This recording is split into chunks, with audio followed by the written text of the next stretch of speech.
Hey, hey, what goes on with everybody? Welcome back to the Great Ace Attorney 2. Is everybody having a great day? We're moving on with episode 3. Alright, making sure everything looks alright, making sure I look alright, making sure everything's all set. I'm centered, at least I hope so. Let's move on, shall we? Let's do it. Oh yeah, it's Sholmes. It's Sholmes over here. Alright, so yeah, previously we found out that this guy right here looks like the guy we're looking for. And the head is missing from all this stuff, so now we're back at it again with the Sholmes. I mean, what a way to start the game than with Sholmes, am I right? There's no better way to start a game than with more Sholmes. But alright, let me just adjust this, and there we go. The Resurrecting Convict. I believe I told you a little bit about the professor yesterday, did I not? He took the lives of 5 victims, everyone being either a member of the aristocracy or royalty. I wonder where this case is head. Oh boy, wow, already what a great joke already. Game audio is delayed. Is it delayed? Is it really delayed? Oh great, just what I need to hear. Let me do this and that. Is it still delayed? All were attacked by an enormous hunting hound and had their throats ripped from their bodies. Yeesh. Oh gosh, an enormous hound? How awful. Wait, the Hound of the Baskervilles? They're the ones that ripped. After taking the life of his 5th victim, the killer was apprehended. It was a case of unprecedented. Oh, sorry, a pop-up just came up for an update. It's like, wait, why am I getting an update pop-up out of nowhere on a stream? That's weird. It was a case of unprecedented magnitude in Britain, you understand. Accordingly, the professor was tried in a closed court. No members of the public were permitted. A closed court? So you mean that the professor's identity, as you've surmised, my dear fellow, his identity was never made public? Naturally, he was found guilty and was summarily sentenced to death by hanging. He was buried in a grave at Lowgate Cemetery, which adjoins the rear of the prison where he had been held. However, that was not the end of the affair. Oh. The very night that he was buried, the convicted man came back to life. Came back to life? That's what I said. He clawed his way out of the ground and emerged into the moonlit graveyard. The exhibit here depicts that very scene as described by the sole witness to those chilling events. There was a witness? But of course, my dear fellow, it was none other than young man in the white overcoat. The young man in the white overcoat. Enoch Drebber. He saw it happen. His mouth was ajar. His teeth were glistening. So this is a waxwork model of Enoch Drebber. 10 years ago, the convicted professor, having been gibbeted and buried, emerged from his grave in the dead of night.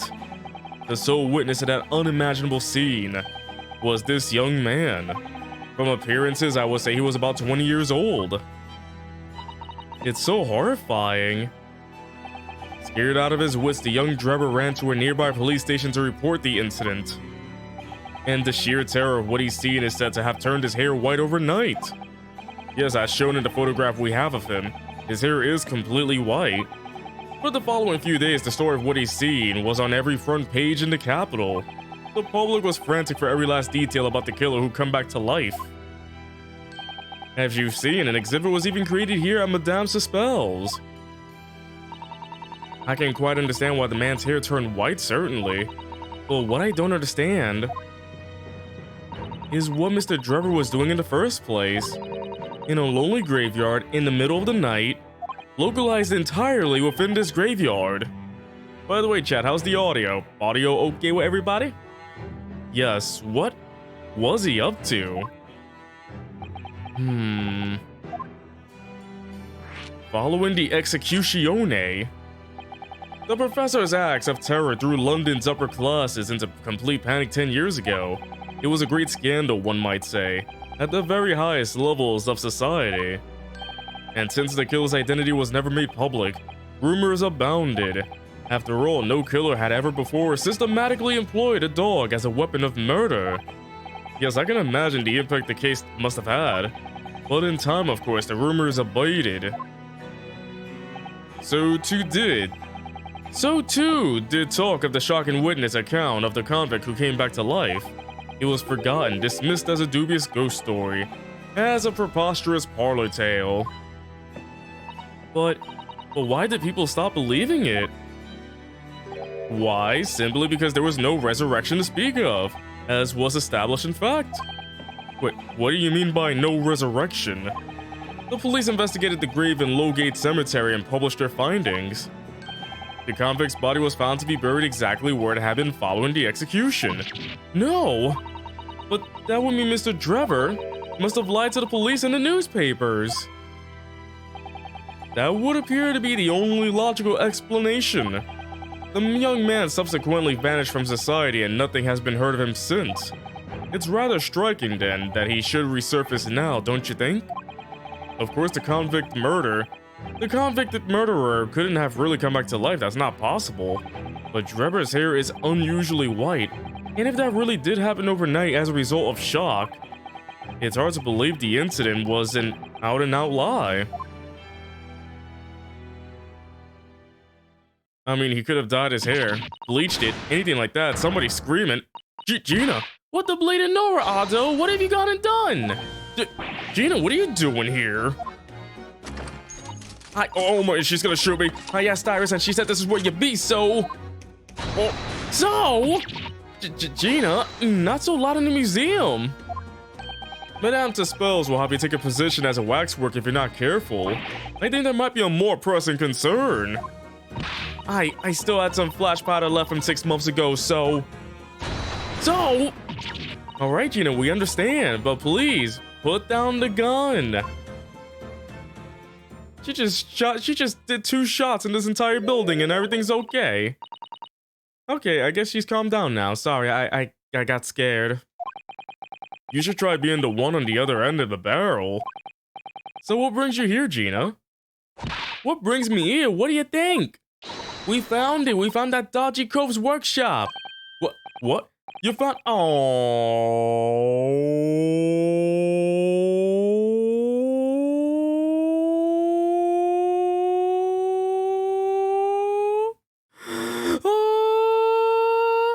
You found Trevor's workshop? Yep. Toby's nose took me straight there. The boss and the others are heading over there now in a drag, so come on. Here's the address. I got the boss to write it out. Oh, thank you, Gina. We'll make our way there at once. Alright then, see you there. Oh boy, we're gonna see Mr. Trevor himself in action. Oh. You go. Don't mind me. I'll just stay here. Being still. What? Oh, I know my place. In the exhibit over there. I have no eyes. Somebody scooped out his own eyeballs. His eyeball's been gone. Oh dear, someone's feeling sorry for himself. Somebody erased his eyes from his eye socket. Let's go, Mr. Sholmes, you're coming. Your words hurt me, I must say, but if I were to shirk my duties here, she'll take more than my eyes. Madame would have me pay monetary recompense, and Iris's dinner plate will be empty once more. Forget that, I'll pay for everything. Then there's not a moment to lose, my dear fellow. I shall hail a carriage at once. No offer to share the cost from Mr. Sholmes, then. I shall gladly play half, Miss Naraho, though. Thank you, Mr. Sato. Right, let's go.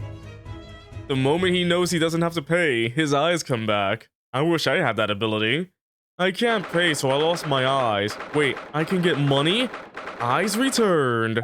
Vision restored. Oh, this looks familiar. That looks like... Oh, it's another super high voltage instantaneous kinesis machine. Indeed, it would appear so, though only a prototype, naturally. Ah, so you got here then. Gina, well done for finding this place. And in such little time. You really worked miracles. It's Toby here who's the miracle worker. Doggun, bow, bow, bow, wow. Aw. Hey, Gregsy. Also, what's with his eyes? I thought you lot would show up before long. Hello, Inspector. That's one knitted brow. He looks like he's eating a lemon, not a bag of fish and chips. So, Inspector, is there any sign of the engineer? Sadly, no. We didn't find a soul in here. Oh, what a shame. Well, thank you for letting us know about this place and giving us the chance to investigate. According to what Gina tells me, we only found it thanks to a clue that you lot turned up. I wouldn't want to say go to Paris with a debt of gratitude and pay now, would I? Thank you. Anyway, if you're hoping to snoop around in here, I get cracking. Lord Van Zeeks and the forensics investigation team are on their way here as we speak. Dumb again. I imagine you got the picture by now? They don't take too kindly to lawyer types. Right. So then, my dear fellow, let's turn this place upside down whilst we have the chance. And you, Sholmes. Pardon? They take even less kindly to great detectives than they do to lawyers. Very droll, Gregson, very droll. But you may consider me nothing more than an inconspicuous waxwork model. They took his eyes again. The eyeless Sherlock Sholmes. What a creepypasta. The new creepypasta. Eyeless Sholmes. No eye Sholmes. Blind Sholmes. Sholmes the angel. Right then, let's see what we can find in here. And there's Gregsy. Let's take a look around. I'm sorry, Mr. Naruhodo, that machine is covered by the Special Dispensation for Scientific Equipment Act. There would be serious repercussions if you were to examine it, from the Crown and the government. They're both looking at it. Well, those two don't seem to be holding back. It's quite hollow inside, no working parts or devices of any deception to be seen, my dear fellow. No loose change dropped on the floor, nothing, not even a bone for Toby here, my dear fella. British people are very much ruled by their own ideals, aren't they? British people are very... British people are. Aren't they? British people just are. Aren't they?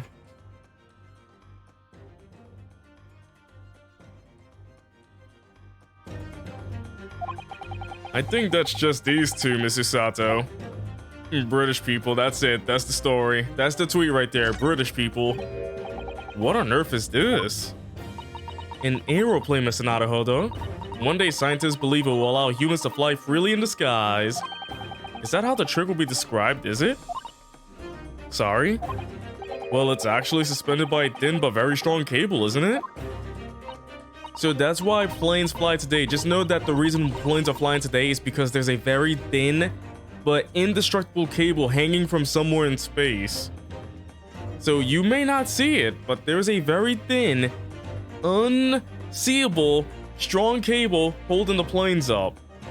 That's how they fly, not because of engines or whatever. It's cables. Oh, well, this model is, yes, but a real airplane would actually fly high in the sky. While suspended from somewhere even higher in the sky, of course. Because large metal objects obviously can't really stay in midair unsupported. So, to you, the solution is ever taller towers? Exactly. We need more towers. Give us more towers. Ah, this appears to be most interesting. Yes, most interesting indeed, wouldn't you say? It's an impressive looking back massager, that's for sure. I've no doubt that if you hit your shoulders a few times with that, your aches and pains will soon go away. It's a Royal Society trophy for excellence in science. A young scientist could wish for no higher honor. Ah. Would you like a massage? No, I'm fine, thank you. I had no idea it was such a grand thing. I mean, if Sholmes offered you a massage, would you take it? I think it's becoming increasingly clear that there's much more to this Mr. Enoch Drebber than conjuring tricks. I couldn't agree more, my dear madam. And how about you, Mr. Naruhodo? Wouldn't you like to take it with you? For your tired shoulders, of course. He's not going to let that go, is he? Nope. It's curious though, isn't it? You would expect such an important trophy to be proudly on display somewhere, not haphazardly cast aside. English gentlemen can be quite a mystery at times. Alright, I'll take it. I accept this trophy from my back. Please crush my back with it. I need my back smashed. I need it crushed, destroyed. I need it obliterated. I want no bones to exist. It's a European style quiver of arrows with steel bolts inside. Oh, do you suppose? Crossbow bolts, these. And just the right size for the bow you lot turned up at the exhibition grounds. In other words, yep, that's more evidence to support your theory. It all goes to show that Drebber was the one pulling the strings behind the scenes of the whole scam. The details of the crossbow is ours. Hey, Gregsy, you gonna still look over there? This door doesn't want to open. Yeah, looks like it's got a pretty hefty lock on it. There's a specialist locksmith on his way over here from the yard. So hands off till he gets here. Gina shoots down the door. With permission, Inspector, I can have that lock open in less than a minute. It's called dynamite. Well, you don't have permission and no one's giving it to you. Aww. Gregson looked as though he really enjoyed that. Well, there's no sign of anybody on the other side. No, Drebber must have fled at the first sign of danger. That's not nobody. Oh. Is something wrong, Miss Usato? Well, I thought I heard a noise from the far side of that door. Well, Gina, did you hear it too? Yeah, I heard it and all. What do you reckon, Toby? Oh. Right, mind the grease. Whoever's in there, open up, this is Scotland Yard. Oh no, they're clomping.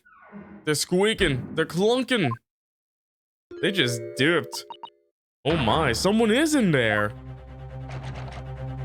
Ah, this rotten bleeding lock. My dear Gregson, as I said only minutes ago, if only it were countenanced, I can unlock that door in less than a minute. Say yes. Fine, I'll take the rap for it. Beautiful, just get us through that blasted door. Oh. There, you may enter at will. You've confused the minutes with seconds, I think. Time is of the essence, I feel. What are we waiting for? Nothing for it, I suppose. This is an emergency. There's a strong possibility that beyond that door is the engineer you all seek. Be prepared for action, my dear fellow. Yes. Oh boy, what's behind the door? Oh boy, oh boy, oh boy, oh boy. Oh. Wait, that's a bomb. That's a bomb. That's a literal bomb. What's happening here? That's a bomb. Why is everything upside down? I mean, I know Herlock Sholmes said let's turn everything upside down, but can someone explain that? What's with the friggin' footprints? What's with the actual bomb? Rats, there ain't no one in the air after all. But there must be. It was only moments ago that we heard those noises. Maybe that was the sound of Drebber running away. But there's only one door into this room. And no windows that could afford an escape route. Those skylights are too high. But the footprints, though. What's that up there? Are they footprints? On the ceiling? Blow me, what have we here then? You're not noticing the actual bomb in the middle of the area? Looks like someone was trying to burn something in a hurry. Oh, that looks like a set of blueprints. To what? To that Professor Hairbrain's bombing machine, is it? Blimey, if we had these, there have been no need to muck about trying to investigate all that scrap metal. Bomb is unimportant, but nobody's paid attention to the bomb. There is something of great interest here, too. This rope, lamp oil, rope, bomb.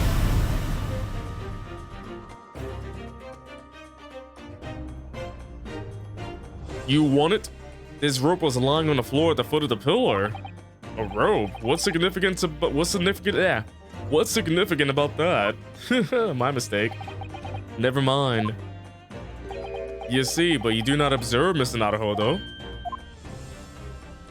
We must investigate the entire room thoroughly and before the forensic investigation team arrive too.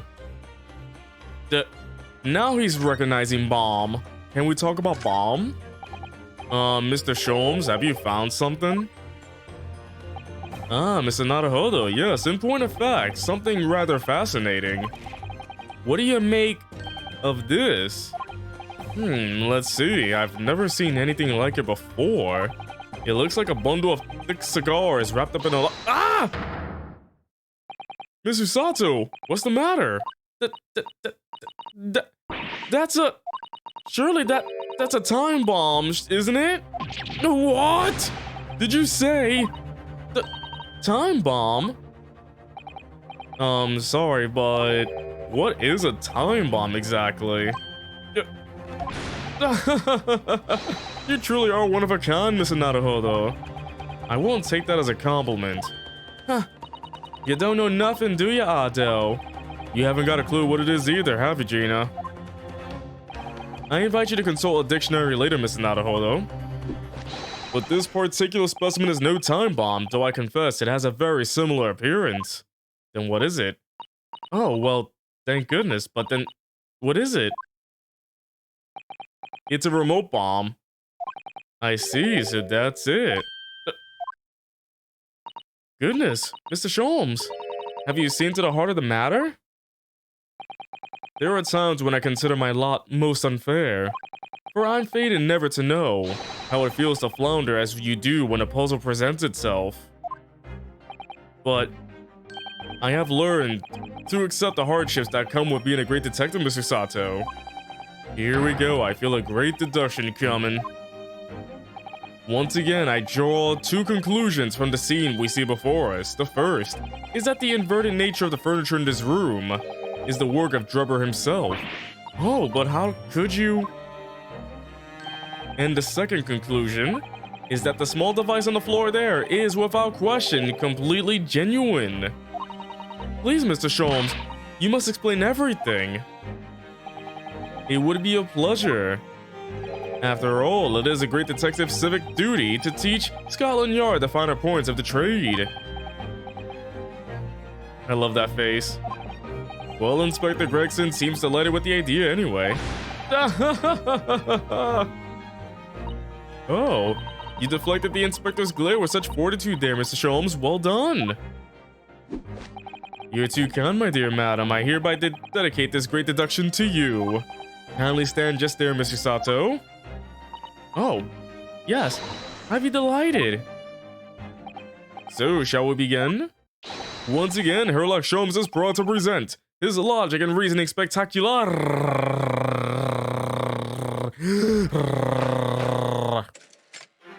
The game is afoot.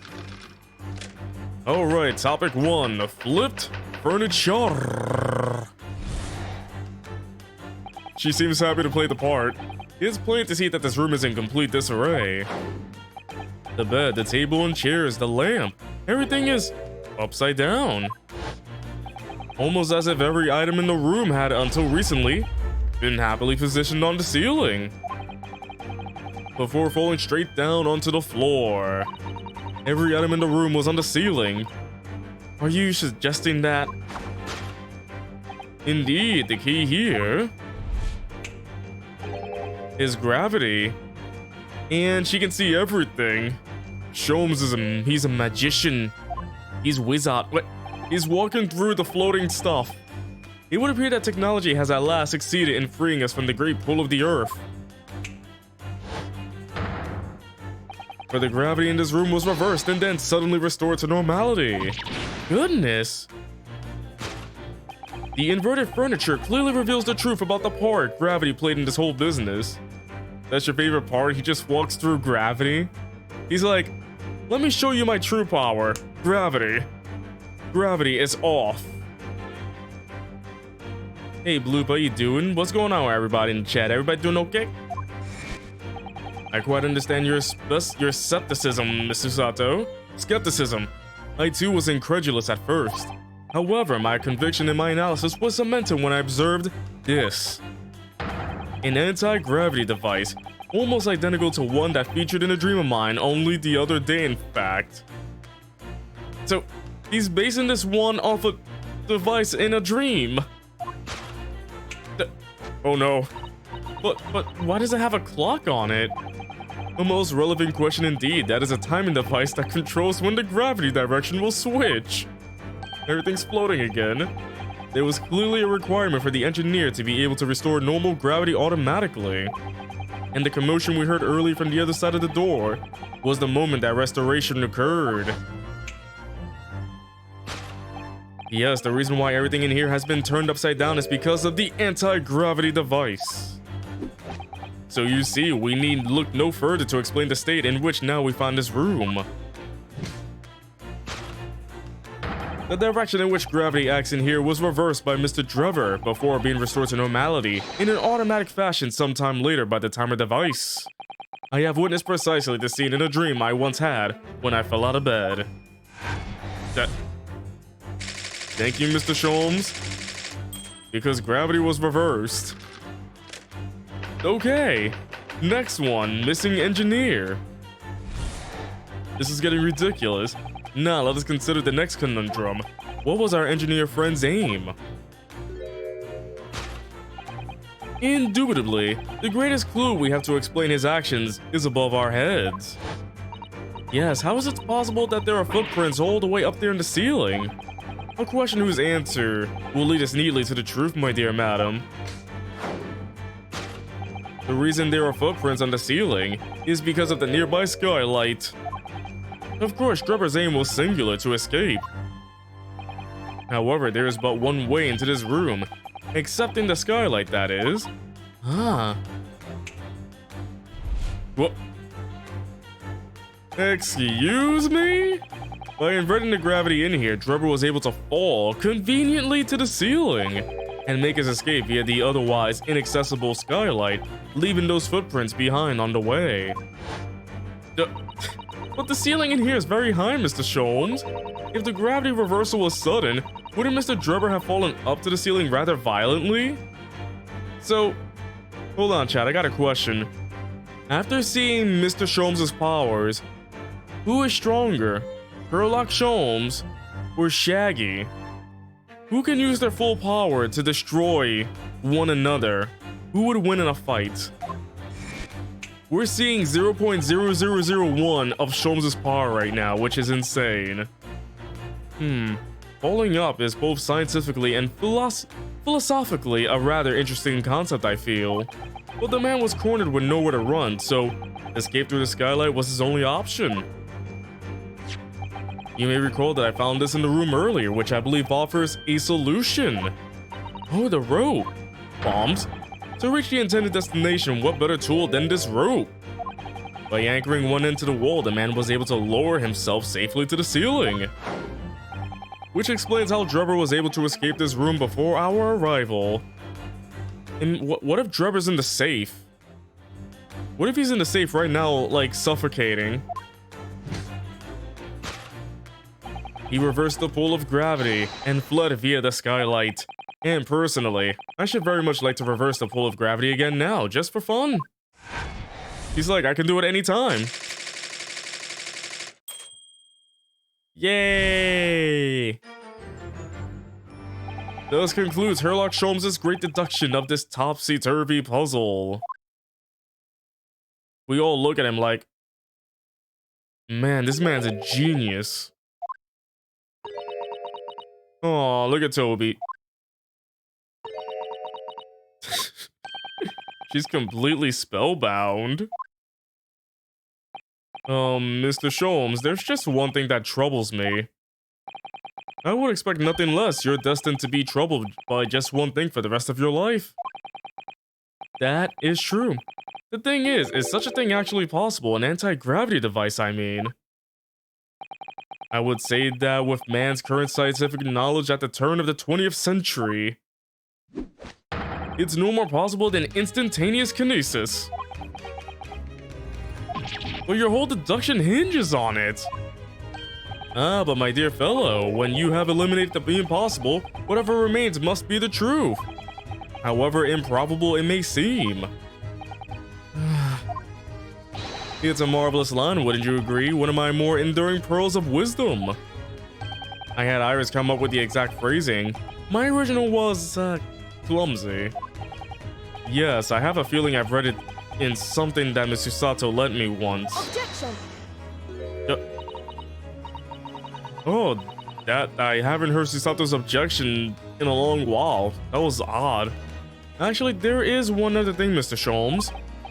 Ah, the spell's broken at last. The rope you found was on the floor, wasn't it? Indeed it was, and only coils near the wall. But if Mr. Drebber had used it to escape in the way he described, wouldn't it still be tied to the wall?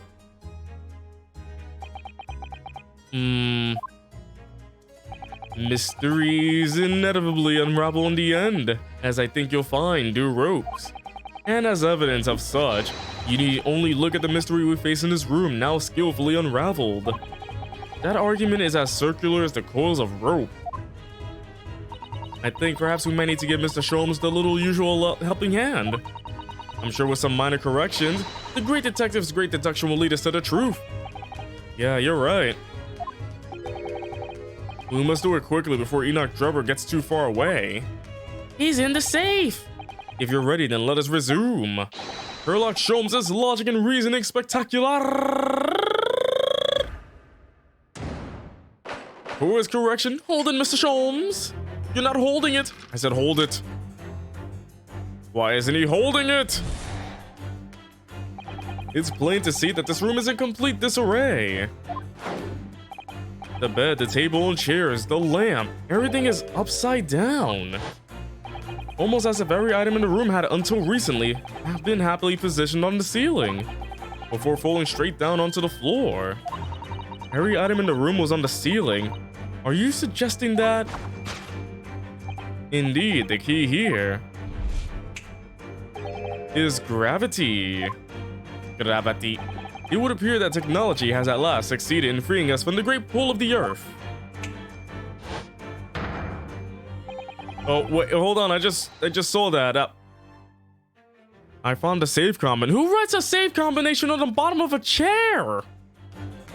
But the gravity in this room was reversed and then suddenly restored to normality. Goodness. The inverted furniture clearly reveals the truth about the part gravity played in this whole business. Where else would you put it? Not on the bottom of a flippin' chair. That's just... Nobody would think to find it. I mean, true, but because gravity was affected, we found it.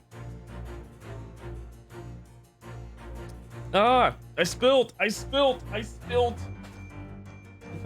my drink. Hold on. Ah. I spilled my drink. Oh my goodness, the craziest thing happened. I spilled my drinky drink. I spilled drink down. Sorry, I can only drink up. To think gravity could have been reversed in this very room. I found the whole idea utterly enthralling. Only Mr. Sholmes could conceive of such an explanation. But the man himself admitted it was a scientific impossibility, so... yes, you're quite right. We must completely discount the idea at once. Oh, that's unusually merciless of you, Miss Susato. When you have eliminated the impossible, whatever remains must be the truth. The great detective himself said so, didn't he? While refusing to part with his dreams of anti-gravity devices. Yes, I suppose so. Well, let's see if examining this topsy-turvy scene a little more closely reveals some proof that shows exactly what the gravity in this room was, or wasn't doing. Let's see. This upright vase. I guess there's nothing else but that vase, I guess. Well, I wasn't expecting to find a pretty bunch of flowers in here, that's for sure. Ah, look at that. I know that slender little vase looks like it's about to topple at any moment, but the flowers are thriving. Somehow it makes you think of the fragility of life, wouldn't you say? To be honest, Mr. Naruhodo, something else about him made a rather deeper impression on me. I want to see what the safe is about. Ah, look, Miss Usato. When everything seems to be upside down in here, the safe is conspicuously the right way up, have you noticed? Yes, that's true. But look more closely at the safe's feet. Ah, that's a lot of very large bolts fixing it to the floor.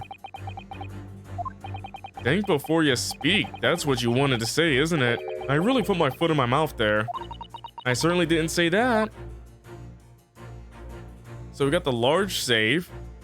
Clearly reveals the truth about the part gravity played in this whole business. I mean, it has to be the flippin' upright vase, right? Take that!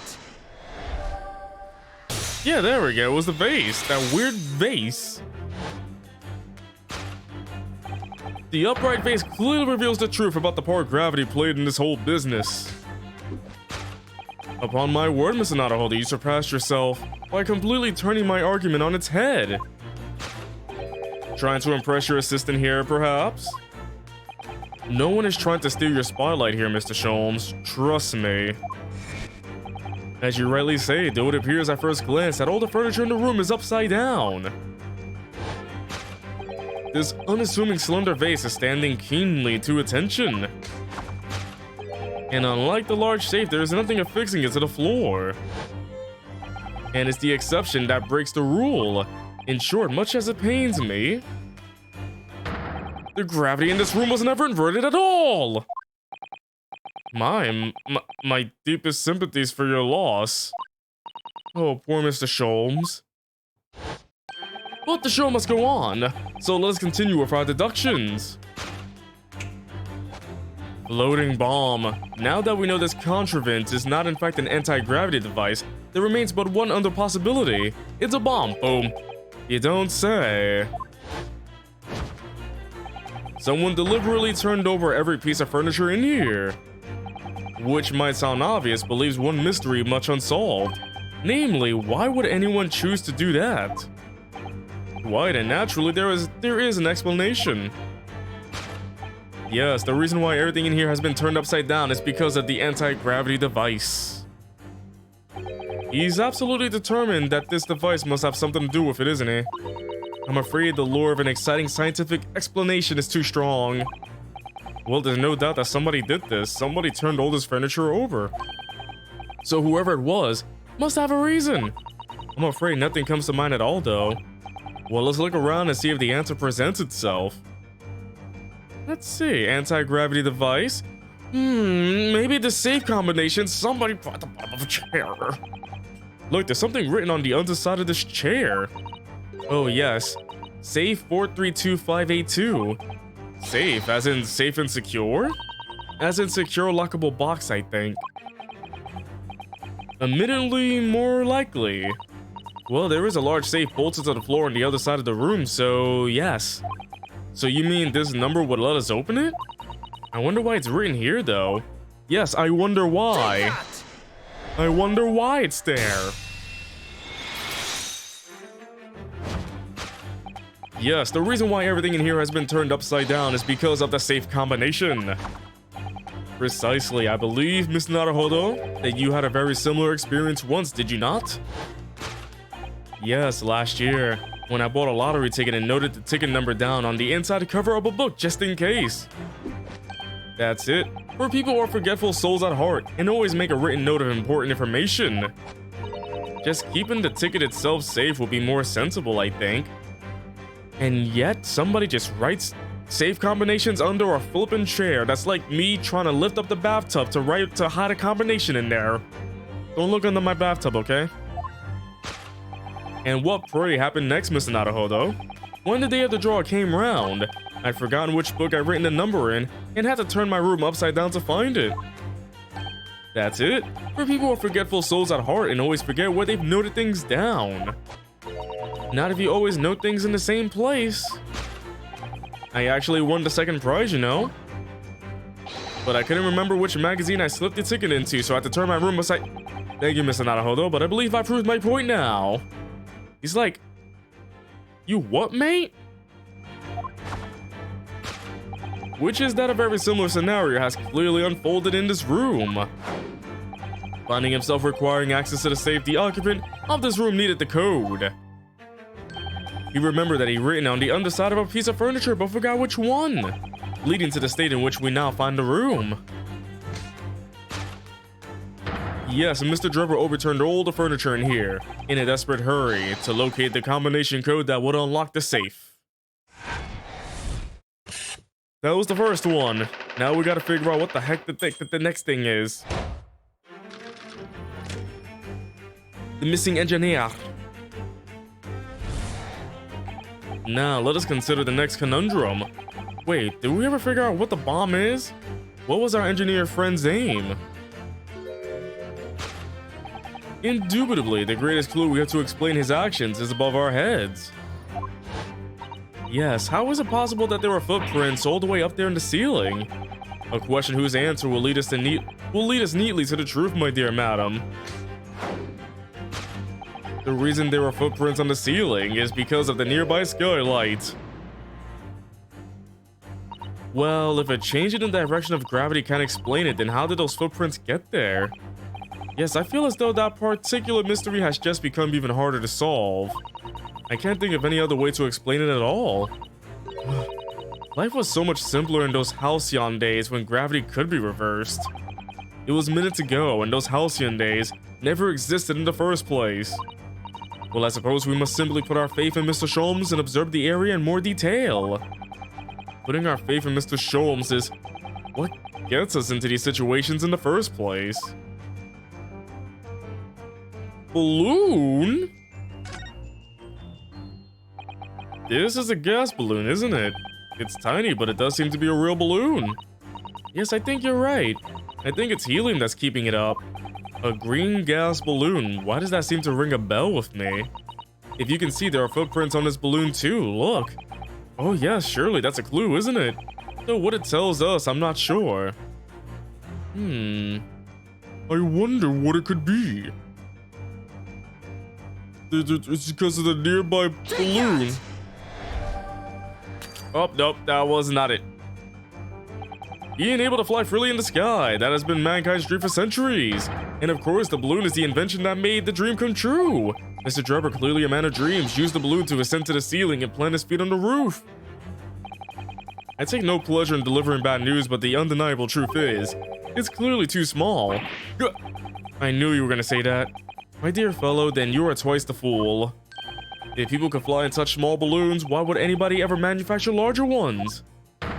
I despair of your lack of common sense at times. Oh, okay. I've been called a fool then. That really hurts coming from you. Ew. I feel like an idiot doing that then. Those footprints up there on the ceiling really are a puzzle. And as they're so close to the skylight, it really is very hard to believe the two are unrelated. Well, perhaps we need to approach this from a different angle. I see. Angle. Wait.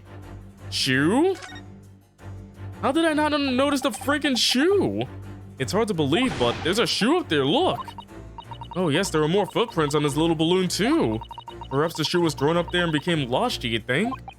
If so, then judging from the number of footprints, it must have been thrown up several times. Why would anyone be throwing shoes up at the ceiling though? Oh dear, that's beyond me, I'm afraid. Someone be losing their shoe. The nearby shoe. How did I miss the shoe? The reason there are footprints on the ceiling is because of the nearby shoe. And on closer inspection, there are clearly footprints all over the balloon as well. In other words, the aim was never the skylight at all, but the balloon. But for what purpose? A green balloon. That seems somewhat familiar data. It was a piece of a green balloon's envelope that Mr. Naruhodo and Iris found at the scene. and inside the green balloon that Mr. Gotts claimed he saw above the stage when the incident occurred was the second birdcage, the crux of the whole instantaneous kinesis deception. You mean to say, if we assume the balloon in here is a model of the one used on that day, there was a strong possibility something may be concealed inside it. Something our absconder was desperate to retrieve before making a hasty getaway. But the balloon's out of reach, hence why he resorted to a projectile, namely the shoe. Most probably, Drebber intended to tear a hole in the envelope by assailing it with the shoe. However, his efforts were thwarted when the shoe itself became a prisoner of those lofty heights. Oh dear, we desperately need to examine that balloon. If only there was some way we could see inside. You may recall that I found this in the room earlier, which I believe offers a solution. Oh, the rope. To reach the intended destination, what better tool than this rope? Mr. Sholmes has managed to bring that deduction back to the rope. Alright, I have to admit, that was clever. So we just throw the rope up to the balloon and then pull it down on us, to us on the ground. Which is much easier said than done, I feel. And it could take us a very long time as well. True, perhaps we need a more surefire method. In fact, we already have one, of course, don't we? Yeah, this crossbow. Yeah, why not just freaking... To reach the intended destination, what better tool than this crossbow? Why not just throw the flippin' screwdriver? It's the screwdriver! We're gonna throw the entire birdcage at the balloon, why not? You know what? We got a piece of broken glass, we'll pop it with the broken glass. That was found at the scene, in fact, and in all likelihood belongs to Mr. Drebber. If the man had only brought it away with him that day, he could have avoided losing a shoe at such a critical time as this. I feel sorry for the shoe. F for the shoe. So, shall we? Your curiosity is deeply stirred, no doubt, my dear fellows. What is it that Enoch Drebber has hidden inside that balloon? No animation for that. Oh! It's a head! Ah! What the? Waxwork? Nope, it's a real head. Indeed it is, a waxwork head inside a metal mask. A mask that is shut tight and fastened with a strong and quite impenetrable lock. So we can't see the face inside, that means. Just a moment, this is the head of a waxwork model? Does that mean... Oh goodness. I see you've joined the dots, Miss Susato, excellent. Of course, a headless waxwork model. The case of the abducted Madame Tuspel's model that you largely solved. It was only the head of the killer that was still missing. Indeed it was. But I believe Madame Tuspel's will now have to settle her sizable account with me. This, as you have now surmised, is the head of the infamous professor. Yes. But why is it here? This conclusively confirms my suspicions. The man responsible for stealing the professor from Madame Tuspel's and returning it sans tete earlier today was none other than Enoch Drebber. This is incredible. Professor Harebrain's case and the waxwork abduction are... They're linked by Enoch Drebber's workshop. We got ahead. The game is ahead. Literally. Well, it appears our logical pleasure cruise has come to an end, my dear fellows. All that remains is, yes, to speak with the architect of this adventure. The architect? You mean Mr. Drebber? As it seems quite impossible that he escaped via one of the skylights, obviously the man must still be here in the room. What? And his location should be abundantly clear. If you simply reflect on the journey we've made together during this deduction. Enoch Drebber is right here somewhere in this room? So, Mr. Naruhodo, will you do the honors? Yes, of course. Mr. Drebber's hiding place must be the wardrobe! The safe! The wardrobe and the safe! If you need to hide, there's no better place than a wardrobe. I stand firmly by that. Ah, yes, you had some experience of that yourself a year ago, didn't ya? We'll find him in there, mark my words. He'll be curled up in a ball, He'll be curled up in a ball, trembling and hungry. In fact, my own hand is trembling just thinking about making a discovery.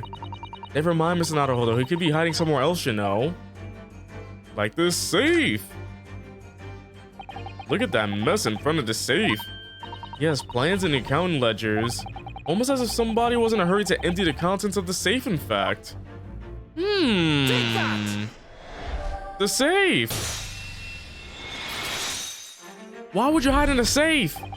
Before we gain access to this back room, we heard noises from in here. Which tells us that the engineer was still in the building at that point in time. He was in fact searching for the combination to his safe. Hey Arthur, how you doing? Impressed for time made no attempt to right the furniture that he overturned in the process. From which we can deduce that his search for the combination happened very recently indeed. In summary, Mr. Enoch Drebber Spin is at this very moment inside the safe, suffocating, dying right now. Somebody get him out. Or not. Thus concludes Herlock Sholmes' great deduction of this topsy-turvy puzzle. So if you get yourself in there... how do you get yourself out of there? You're just dying in there. Why would you put yourself in a safe?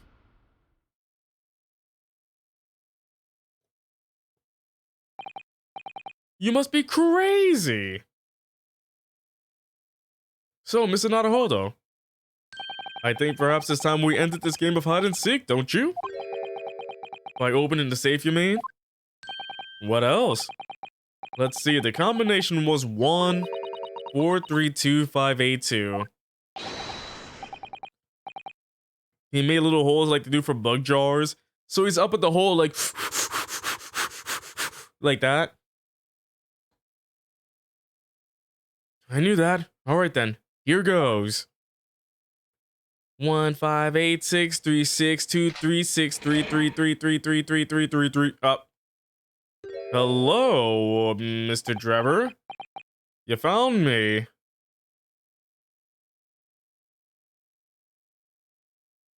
This is definite. So I called him being in a safe. I mean, this is incredibly out of context. Show this to any show this to anybody who has not played Ace Attorney at all. This is a real out of context situation right here. Oh. He is bug. He is literally bug. Nice hand though. What the? We can't show that on Twitch. You can't show most of that on Twitch. No.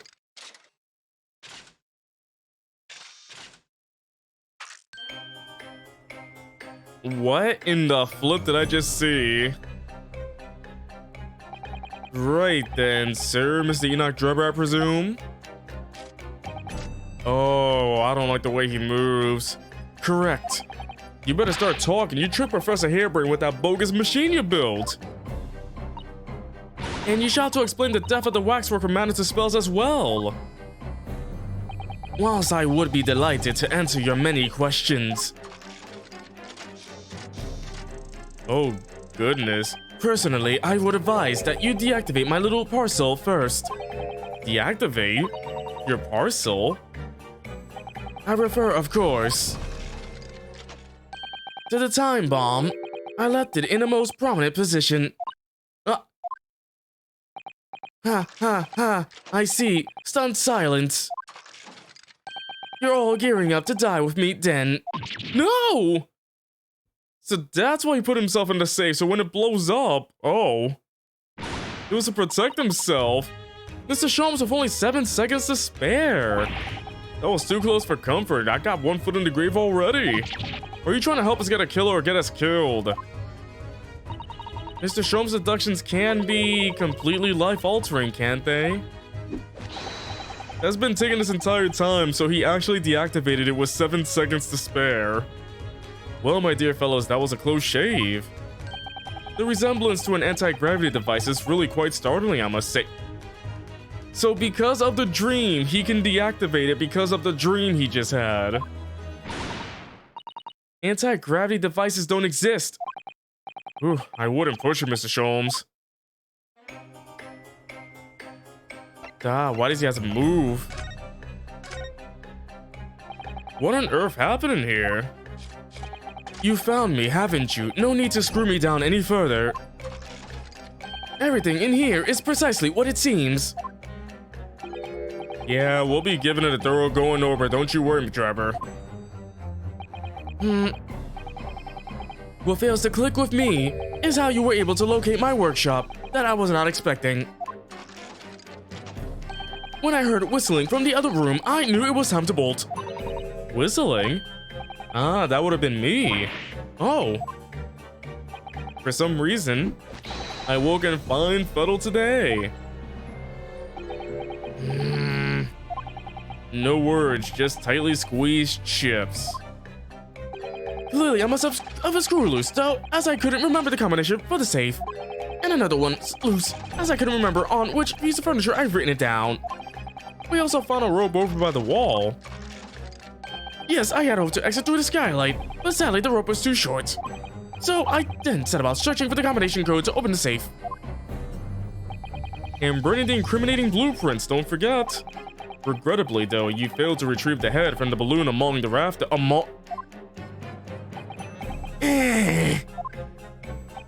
And after that, you hid yourself inside the safe, having first set this parcel ticking. Well, I had no intention of being nailed by the police. Teamy baby.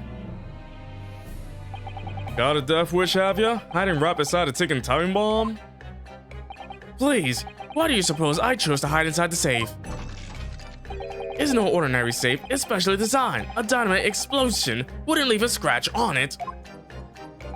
So in fact, the safe was the only safe place.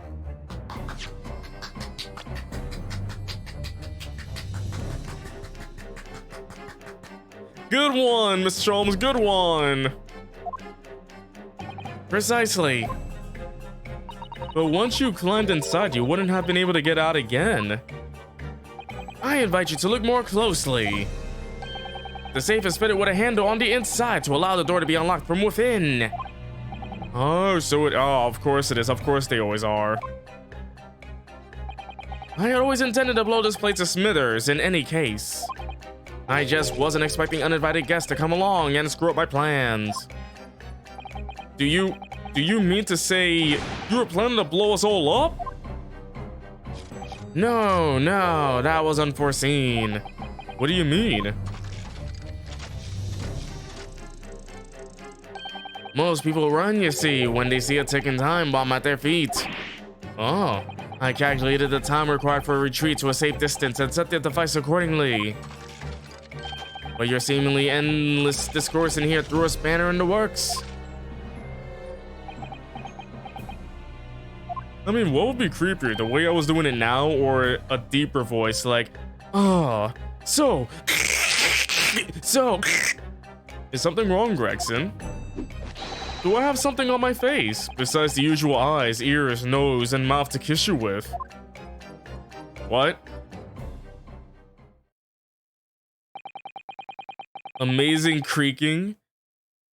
I think we have a fairly good idea of what's been going on here now. But what about the two incidents you evidently been involved in recently?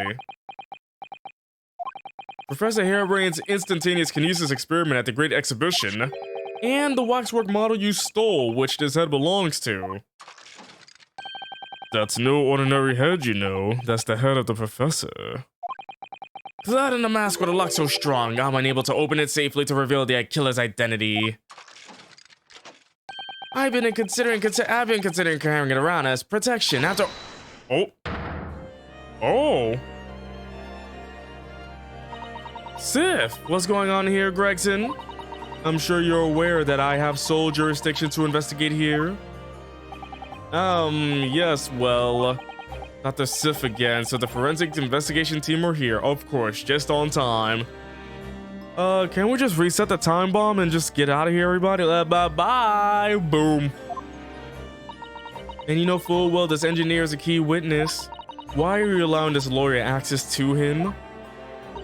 If Lord Strongheart knew any of this, you'd be finished. You lot, leave at once. My dear madam, there's no need for such a threatening tone, I assure you. After all, that's no way to greet an old acquaintance, is it, Dr. Sif? Hello, Sholmes.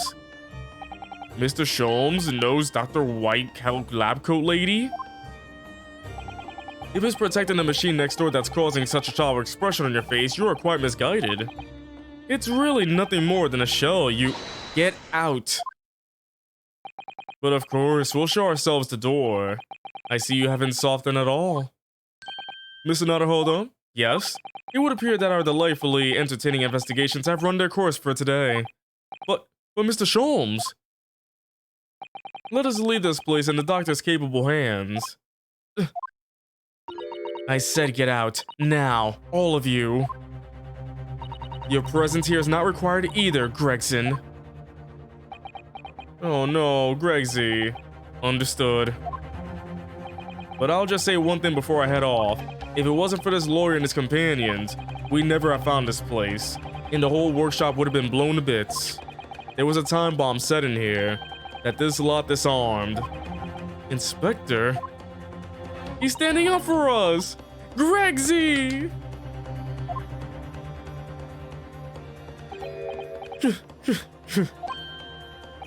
Something giving you a chuckle, has it?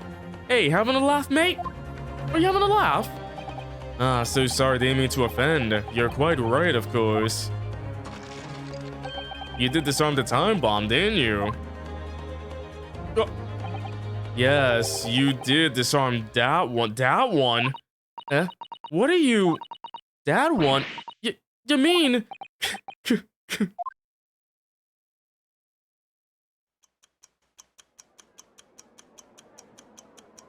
There was another... What? Oh, no!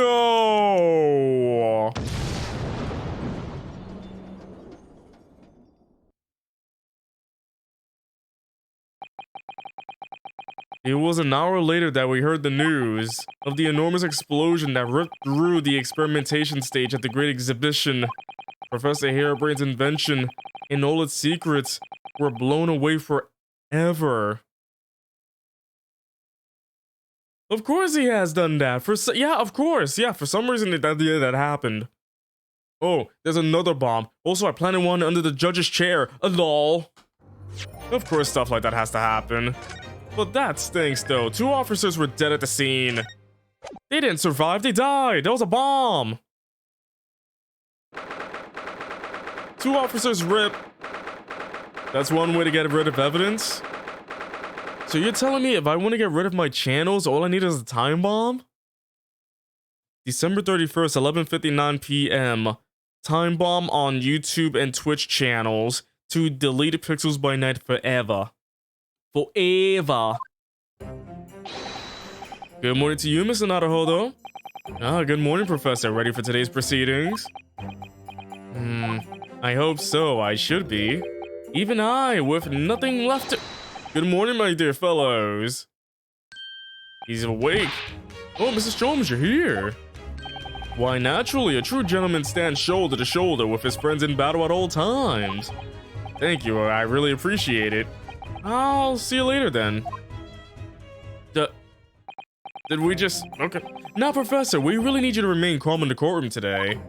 Yes, do try your hardest not to enter the witness stand uninvited again. Yes, I will. I realize it was a mistake, but my dear fellows, I must interject. Like, what's the heck? Oh, you're still here, Mr. Sholmes. What's the matter? Surely you've overlooked some praise, have you not? To be cast in my direction? Sorry, I don't follow. Must I spell it out? I, the great Herlock Sholmes, the greatest detective of worldwide acclamation, arose at some ungodly hour to be here now, first thing in the morning. A miracle, you must agree. Well, if I must agree, then... As you know, my sleep is quite impregnable. Iris had to employ her full gamut of tactics. She pulled the covers off, shook me, poked both cheeks, Not those cheeks. Punched me and kicked me out of the bed. Then she poured a boiling cup of her latest experimental blend on my face, and at last I was bestowed. Oh my, Iris has been busy. Iris doesn't have it in her to go that far. She's too nice. I sense the spirit of a fellow scientist, one who relishes the infinite possibilities of blending tea. I'm the one worthy of praise here, not Iris. This is my victory. Sorry to cut in. Greggy. Grego.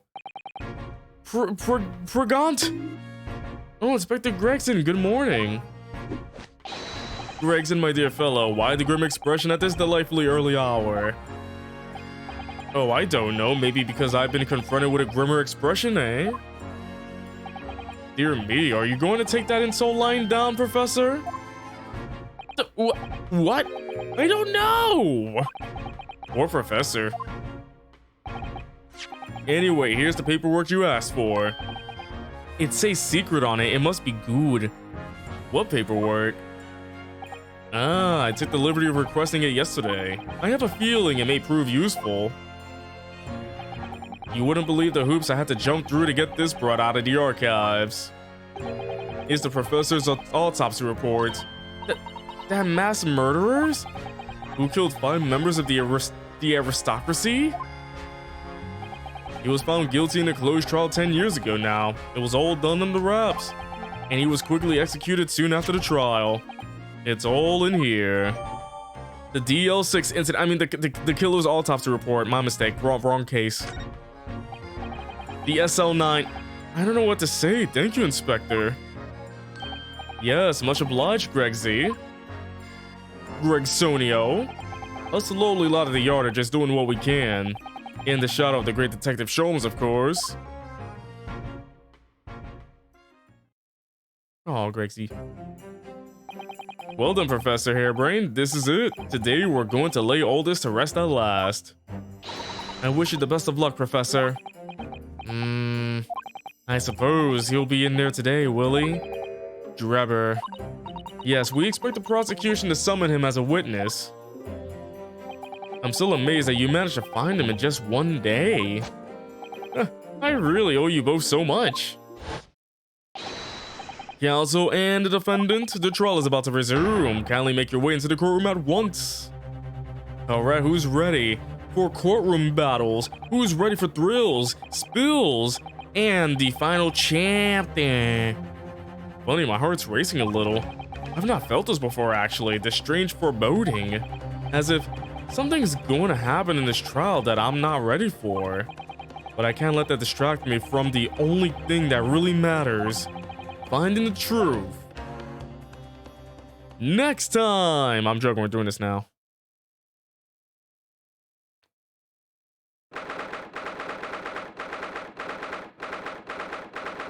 Let's do it. It's time for court. In the name of Her Majesty the Queen, I hereby declare this court to be in session again. We resume the public hearing of Albert Hairbrain, here present, who stands accused of murder. Are the counsels for the prosecution and defense ready to proceed? Oh. The assistant, who may or may not be our darling Kasuma. The prosecution is ready, my lord. The defense is ready, my lord. Whew. As promised, Lord Van Zieks has his apprentice with him, his apprentice with memory loss.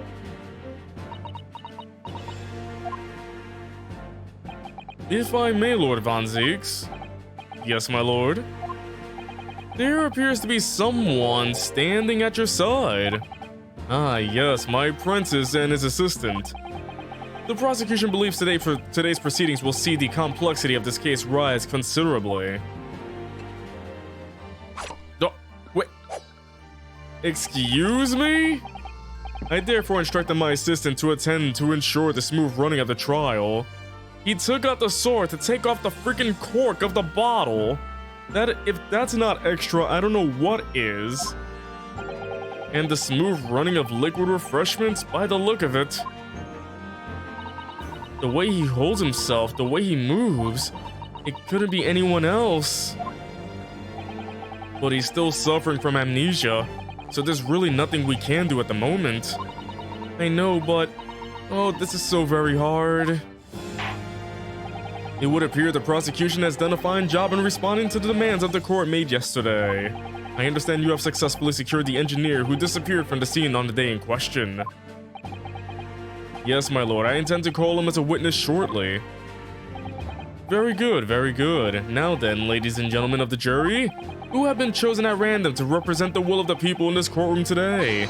Are you ready and willing to proceed? Of course, my lord. I'm sure we all understand the importance of doing our civic duty. I do so despise deception and deceit. I find it so very wearing. To take a man's life with a conjuring trick it is against the magician's code, not to mention the law. Any fake scientist should feel the wrath of God, if you ask me.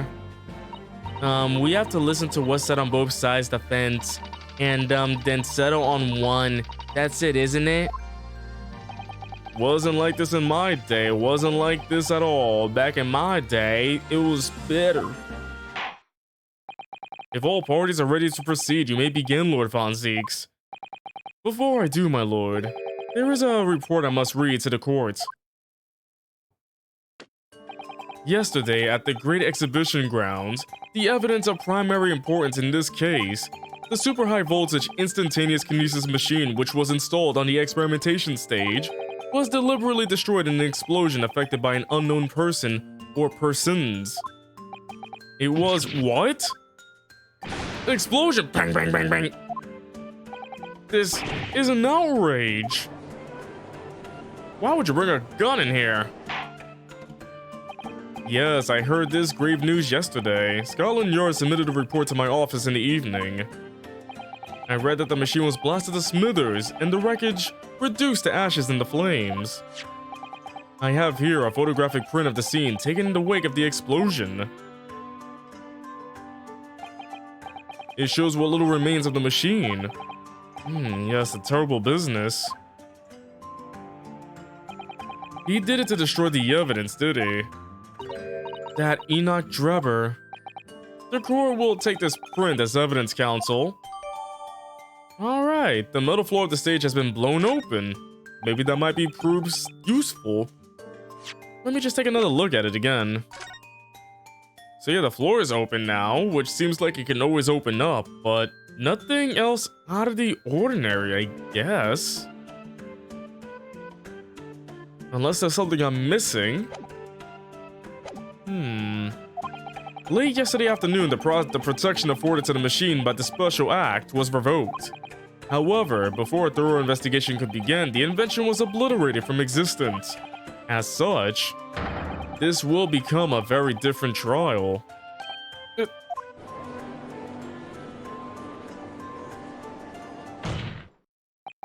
As it stands now, with no evidence on which to draw meaningful conclusions, the authenticity of the kinesis machine will remain forever in obscurity. Indeed. A most unfortunate state of affairs. However, one thing remains clear. The victim's death was the result of the actions of the accused. Of that, we can be certain. For it was the accused himself who was operating the machine, and who ultimately caused this loss of control. Objection! As Lord Van Zieks rightly says, this is a very different trial now. The accused accepts responsibility for his part in the events that transpired. He acknowledges that Mr. Asmund died as a result of the accident caused by his machine's malfunction. However, unbeknownst to the professor, he was being deliberately deceived by a pair of very clever fraudsters. Names, counsel, if you please. The engineer, Mr. Enoch Drebber, and the victim himself, Mr. Odie Asmund. So what exactly were these two men up to behind the defendant's back? The defense intends to expose that info, thus establishing the unequivocal innocence of the defendant.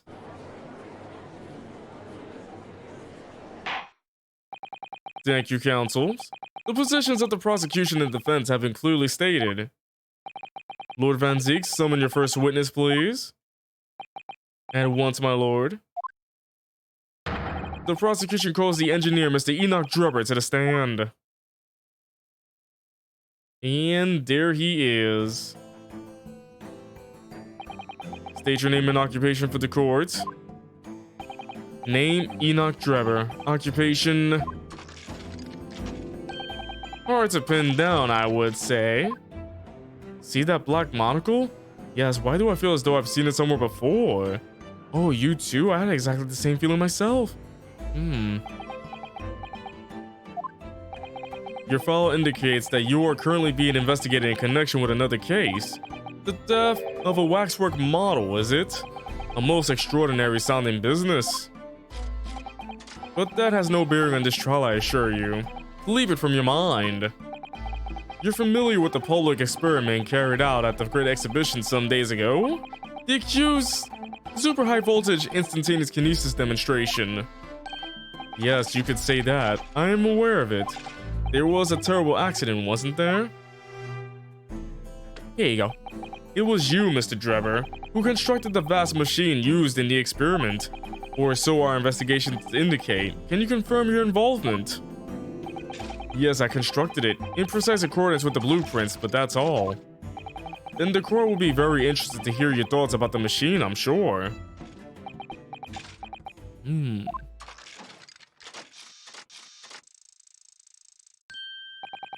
amazing device if you ask me. The pinnacle of modern science, making instantaneous kinesis a reality at last. What? Good gracious, do you mean to say that the experiment was bona fide? Is that your belief, sir? Yes, that is very much my belief. Such a waste that it blew up. Objection! But we've already established the machine was nothing more than a prop for an elaborate conjuring trick. Objection! You've established nothing of the sort. After that was shown yesterday during... All that was shown during yesterday's proceedings is that the same outcome could have been produced by means of staged trickery. The defense merely proposed a method and demonstrated its feasibility, nothing more. What? We've procrastinated long enough, I feel. Witness, you will now give your formal testimony about the machine that you constructed for the purpose of the demonstration at the Great Exhibition. Understood. By the way, chat, before we move on with this, I'm gonna take a quick restroom break. I will BRB. I appreciate your patience.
Alright, we're back. I hope everybody took their time and stretched out, got some water and whatnot. We're back. I hope everybody's doing A-okay now.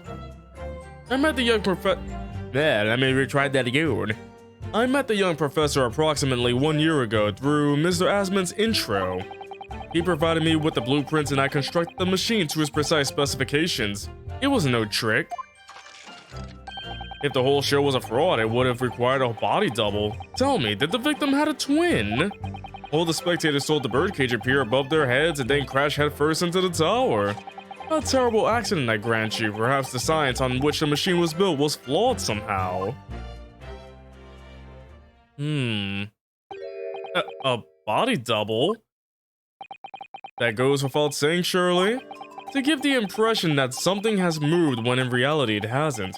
It's a basic conjuring principle. The deception cannot be achieved without substituting the original with a fake at some point in the performance. But would I be right in saying you haven't managed to establish anything along those lines? Incidentally, the prosecution has already confirmed that Mr. Asmund had no twin siblings. It's my understanding that this witness is well versed in conjuring artfulness. But such talents do not indicate that he was actually able to accomplish what he claims. Namely, the construction of all, by all accounts, must have been an extremely complex scientific machine. Whatever do you mean? Yesterday's proceedings brought the true nature of your past exploits to light, Mr. Drebber. Indeed it did, my lord. As a swindler who preys on innocent scientists to elicit government grant money through conjuring know-how. Yes, it's true that I possess considerable knowledge of stage magic. But critically, my scientific knowledge more than matches that of any academic in the field. Investigation of the witness's workshop attests to that claim, my lord. As evidence, the police found this Royal Society trophy for young talent in science there. Yes, that's true. We spotted it there ourselves. If a hypothesis is sound, it can always be forged into a physical manifestation with sufficient skill. Though I may have sold the secrets of some deceptive wiles to sniveling, talentless scientists in the past, would you therefore assert that the explosion of the machine was an unfortunate accident, or, of course, a deliberate act of murder carried out by misuse of the science?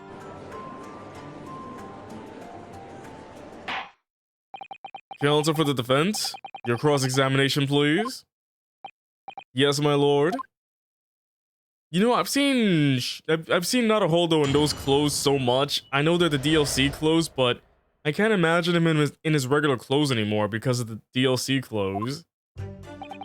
I met the same with Susato-san. I met the young professor approximately 1 year ago through Mr. Asmund's intro. So you were already acquainted with Mr. Asmund himself? Not really. By chance, I'd seen his name mentioned in the papers, that's all. But I had no interest in his private affairs. If he was an unscrupulous investor, it was no concern of mine. As long as people pay their bills, I take up my tools and construct what they ask for. So why did Mr. Asmund approach you in particular then? Who can say? I presume because my name is associated with excellence in engineering. Not to mention excellence in fraud.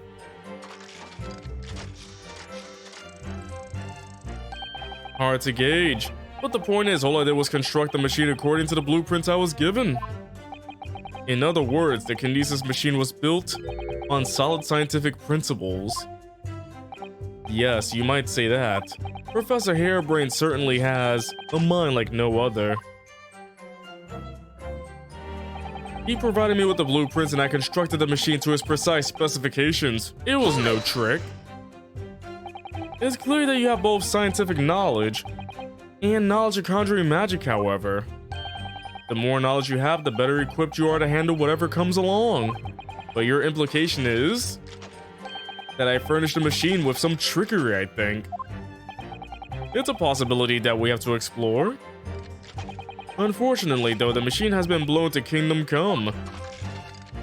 So there's really nothing left to explore, is there? It appears that the Kinesis machine was fitted with a timed explosive device of some kind. And there's nothing left of that device either. Not a single shred of evidence remaining, I hear. He must have planned all this from the outset. But in any case, it's abundantly clear that the experiment couldn't have been a trick. Oh, really? If the whole show was a fraud, it would have required a body double. Tell me, did the victim have a twin? Hold it! Do I have a twin? Of course, that's it. Mr. Asmund was a twin. Objection! Perhaps my learned friend wasn't listening earlier. Mr. Asmund had no twin siblings. No, I heard you before, but the thread of hope hadn't quite left me. The demonstration could have been a trick if there was somebody who looked sufficiently like the victim. But Dr. Sif absolutely ruled that out as a possibility. Here you go, sir. It is beyond question that the victim himself, Mr. Asmund, did move from the stage to the Crystal Tower. The fingerprints found at the scene attest to the fact. So it can't have been orchestrated using someone who looked identical to Mr. Asmund then. What are you thinking, Mr. Naruhodo? Oh, no, nothing. Just that the idea of someone who looked identical to the victim is playing on my mind. I mean, you know, it couldn't have been a real body. It could have been the freaking... It could have been like a fake... It could have been the waxwork head. It could have been that right there.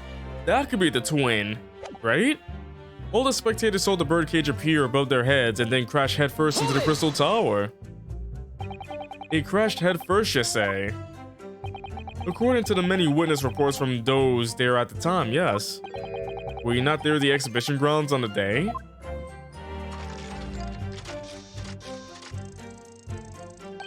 Unlikely. I rarely leave my workshop.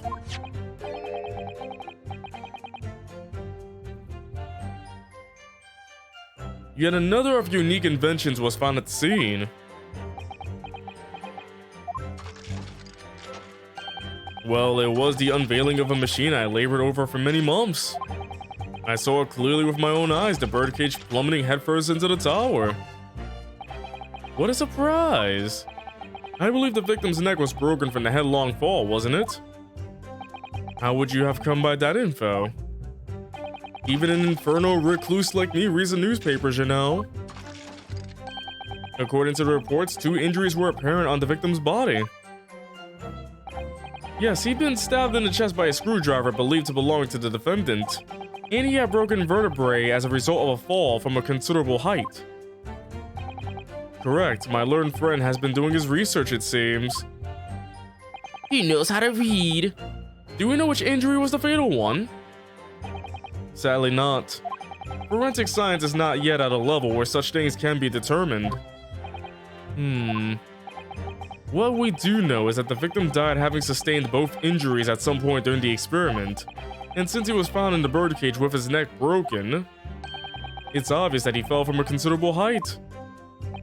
I suppose that's hard to deny. A terrible accident, I grant you. Perhaps the science in which the machine was built was flawed somehow. So you understood the science, did you? Not in the slightest. Oh, right. As I've said a number of times, I'm an engineer. My job is to manufacture according to the blueprints I'm given. I would be inviting manifold problems if I foolishly allowed my brain to digest the ideas behind them. I could be accused of stealing those ideas, for example. But how is it possible to construct a machine without really understanding the principles it relies on?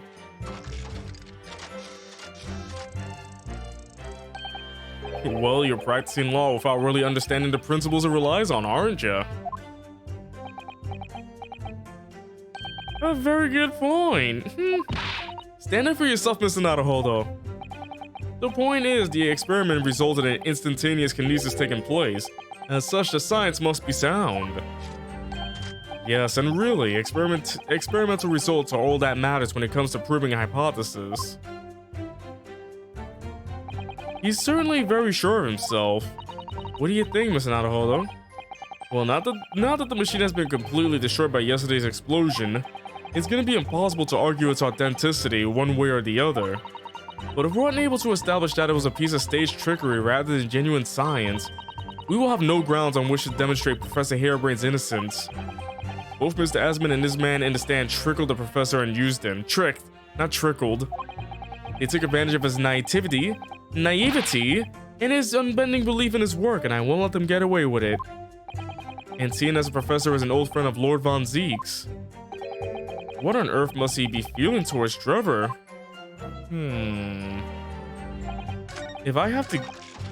if I had to actually guess somewhere, it would be here. He doesn't have a body double. Or does he? Because the head was kept in there.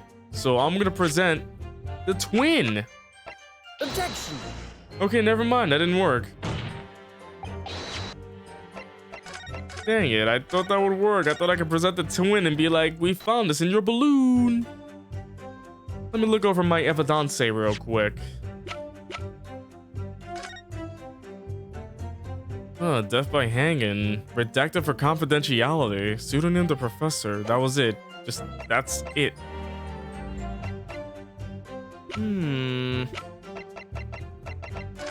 Does he have twin or no twin?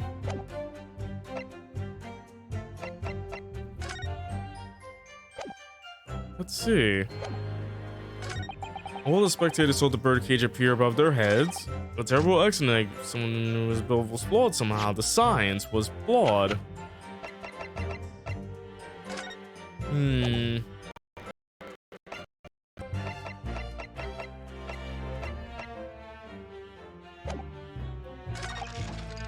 You're not really the ace yourself. What does that even mean? Insert the laugh track. I hear one in my head. I'm being laughed at right now. What do you mean the game audio keeps getting desynced? Stop saying that. Stop tricking me. Game audio did not get desynced. It's fine. It's fine. It's fine. It's fine. Why does it keep breaking? Whoever's messing up my game audio, stop doing that, please. Whoever's doing that, say something.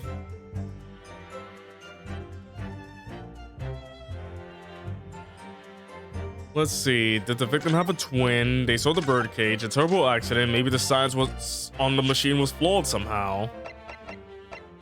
Maybe I gotta see something. The science twin.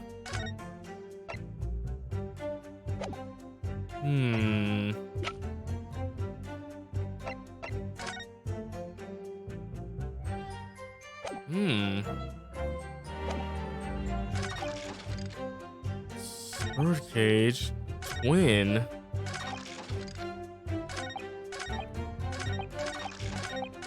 Hold on, I'm just seeing that animation again and again. It's such a weird animation.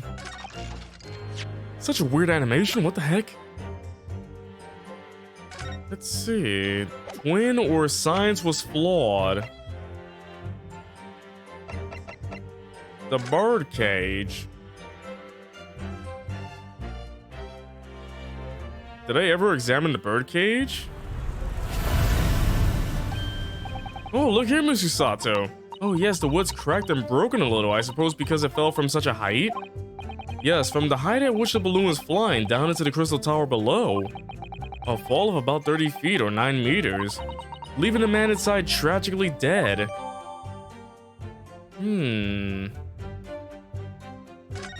Okay, so apparently how did I not examine that? Let's see, it crashed down with the victim inside into the crystal tower, causing damage to the base.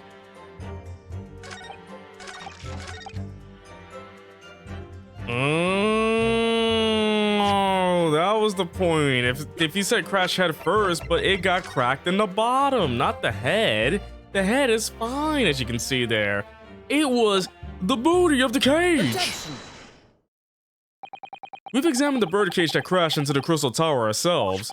As you can see, if I bring this cage over here, if you look at this cage, which is a wooden construction and I got many splinters on my hand, it has sustained damage in one spot.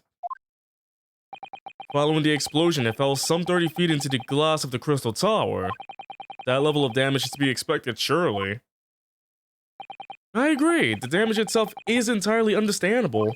What doesn't make sense is the location of that damage. All the breakages in the wood are at the base of the birdcage, not the top. What are you saying? That's the opposite of where they should be. That's right, my lord. The birdcage that was at the scene is damaged at its base. So we have reports of the birdcage falling headlong into the crystal tower. Yet the damage is at the bottom. The only way to reconcile these two facts is to accept that there were two bird cages in play that day which were at some point switched. Switched during what wasn't a scientific experiment at all, but an elaborate piece of stage trickery. Why was the first few letters of "ga" in orange? Good gracious, explain yourself, witness. Well, if we examine the facts, there's only one logical conclusion we can draw. The damage on the base of the birdcage clearly indicates that it crashed tail first into the tower. Objection. Tail. But multiple witnesses report claim it fell head first. The birdcage materialized in the sky next to a balloon flying over the stage following a spontaneous explosion at an altitude of some 60 feet above ground level, which is approximately 18 meters. Drebber has a habit of talking in important when his words are not always important. Savvy, what do you mean? My words are important. Can you tell which one was an orange and which one wasn't? It then proceeded to fall some 30 feet into the Crystal Tower in the ensuing deflagration. Witness reports amid such chaos are notoriously unreliable. Objection. But the victim's neck was broken. Objection! So, imagine Van Zieks was like, and? His neck broke, so what? Orange justice. He plummeted 30 feet inside a heavy wooden cage. However he fell, it would be unsurprising to find one or two of his vertebrae crushed. Shutting down. By the way, chat, one question. Whenever he goes to sleep, I just want to know for sure. Whenever Drebber goes to sleep, does he make this sound?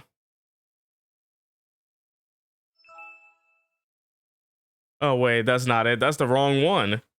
I'm trying to find the one we all know for sure.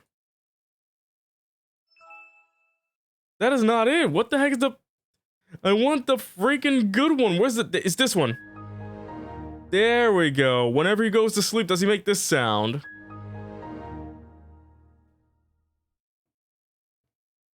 Dang, I can't believe it took me that long just to find that flippin' sound right there.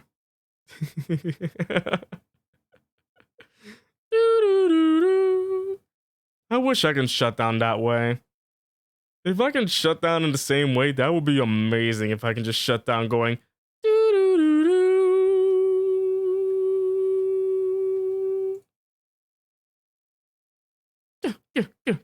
And when he wakes up, it will be the Windows startup sound. I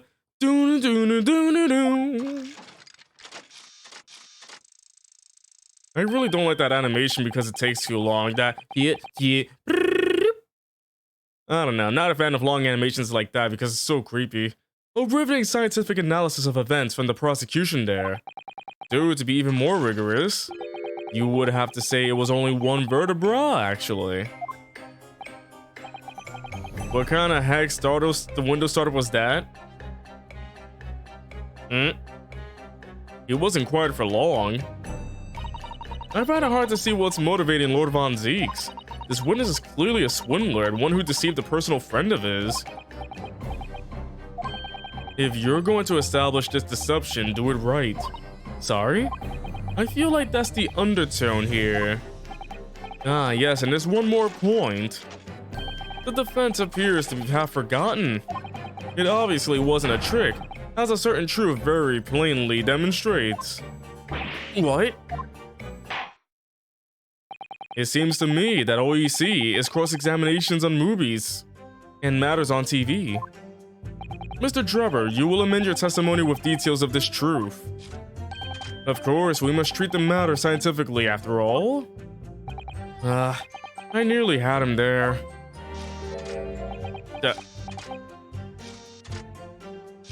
Oh, I don't like that.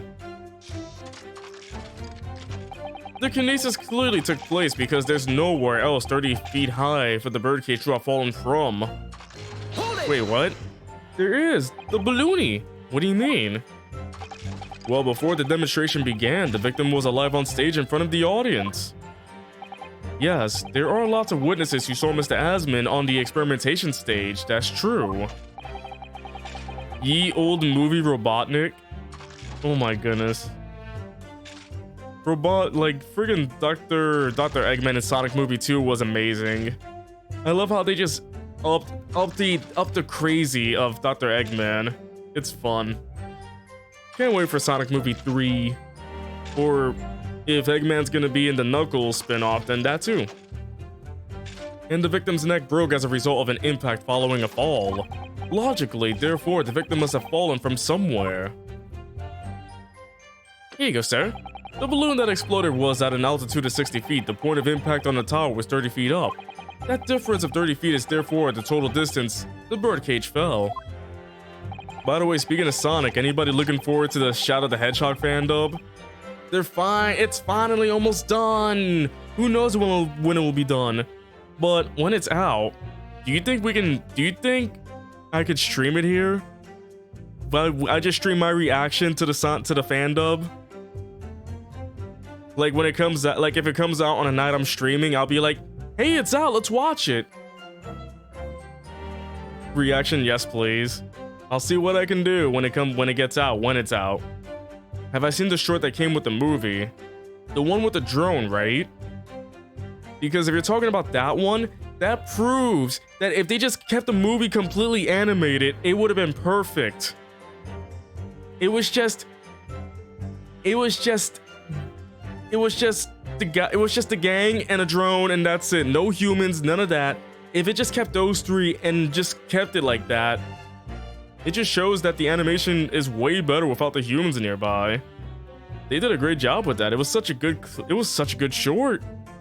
Which gives me hope about the Knuckles spin-off though. The Knuckles spin-off might be a fun series.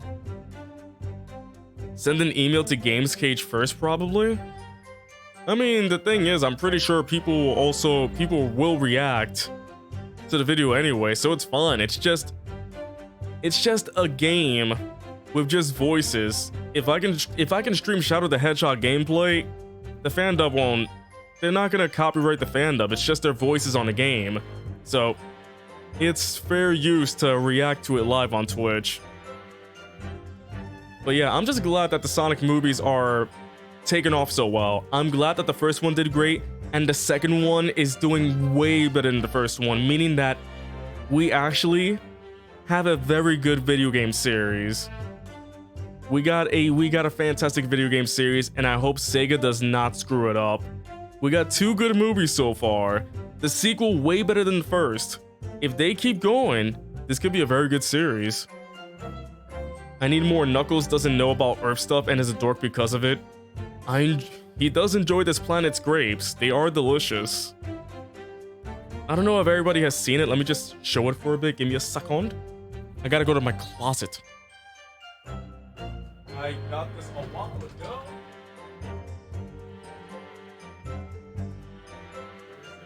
Where is it? Oh, I have so many shirts. Oh, here it is. Has anyone seen my latest shirt? It's Movie Knuckles.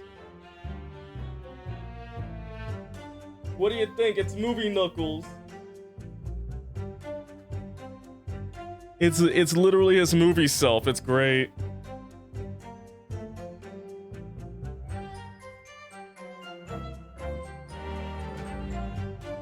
It's such a cool shirt. If you're wondering where I got it from, it was from one of those different t-shirt designs a day sites, teefury.com. That's teefury.com. They sell a different t-shirt every day, so. And if you want to buy like old designs, it's gonna cost more, but the shirts they sell every day, different designs, it's like $12. So check that site every day. You could find a shirt you like. I just want people to find the shirts that they keep asking me about. It's like, where'd you get that shirt? Oh, it's T-Fury. Just good luck finding one. Stuff like that. Alright, let's continue on with the game, shall we? And there's no other location from which the cage could have fallen that distance if it didn't drop out of the sky. Here we go. The victim himself must have been beamed from the stage into the sky above the Crystal Tower. A trenchant scientific analysis. Dear me, every time I hear it explained, it sounds increasingly plausible. Oh yes. It's all very well thought out. Certainly all the spectators on the day saw it. The birdcage plummeting 30 feet through the air, I mean. Irritatingly, yes. A terrible accident I grant you. No, it's this one, the kinesis, but there's nowhere else. Okay, I got an idea. I'm gonna use the picture from the balloon, the angle of the balloon. There was a balloon that was brought up before. I'm going to use this one here. There was something else there, the balloon. Objection. Wait, what? That didn't work? What do you mean that didn't work? You see what happens when I think one way and it doesn't work? Alright, let me look at this again. There's nowhere else 30 feet high for the birdcage to have fallen from. And nothing, and it's not the balloon then. Can someone remind me where this experiment took place? Right there. It took place right there. Let's see. No other place where it could have fallen from, is that so? There's nowhere else 30 feet high enough. I'm trying.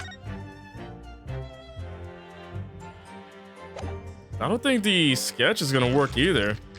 Take a look at the final photograph? Hold on. Oh. The door. It could have fell through the door. Objection. Nope, never mind. That did not work either. So I have to figure out where else it could have fallen from, but the idea that I thought the balloon picture would work. It might be the sketch because it actually shows. Will it? Objection. What? The balloon picture won't work, but this flippin' pencil sketch will. Rip it up, I don't care. This is a diagram of the experimentation stage and its surroundings.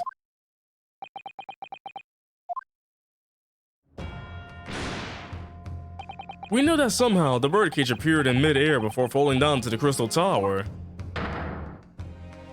A fall of about 30 feet, or 9 meters. However, if you examine the diagram carefully, you'll see that there is one other possible location from which the birdcage could have fallen. No, the Crystal Tower isn't 30 feet. The guy fell 30 feet into the Crystal Tower below. Crystal Tower is like tall. The same distance of 30 feet. No. Well, it appears the defense has a possible explanation to put forward. Go ahead, counsel. Yes, my lord, of course. You will indicate the place to which you are referring on the same diagram. The alternative location from which the birdcage could have possibly fallen the requisite 30 feet.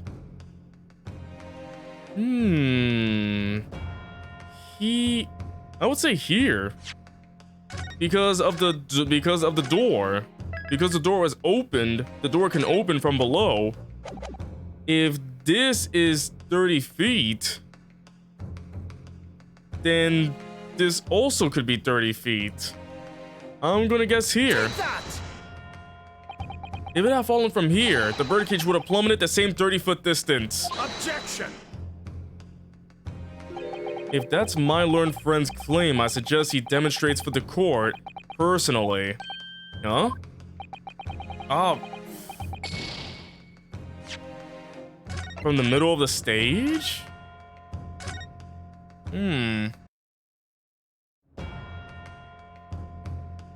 Let's see. The alternative location from which the birdcage could possibly have fallen the requisite 30 feet. Oh wait, should I point here? Oh, I just pointed at the wrong place. I was like, oh, he starts inside already, not from the stage. Oh my goodness, I mispointed. I mispointed. The place I'm referring to is here. If the music don't stop, I got it wrong. But if the music stop, I got it right. Ding, ding, ding, ding. But that's where the birdcage would have been to begin with. Which is exactly the point, my lord. Yes, the birdcage was in the machine on the stage. Remember, chat, you're not following me for pro gameplay. Why are you watching me? But what we must also consider is the height of the stage itself. Go on, Council. It turns out that the experimentation stage was built at a considerable height above ground level. If you look at the diagram, in fact, you'll see it's about the same height above the ground as the balloon was above the crash site.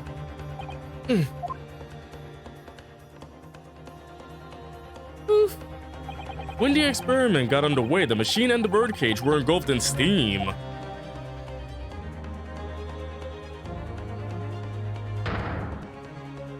Oh, at that moment, the floor of the stage gave way, and if we assumed there would be a void underneath, this birdcage and the one seen by the audience would have fallen almost exactly the same distance.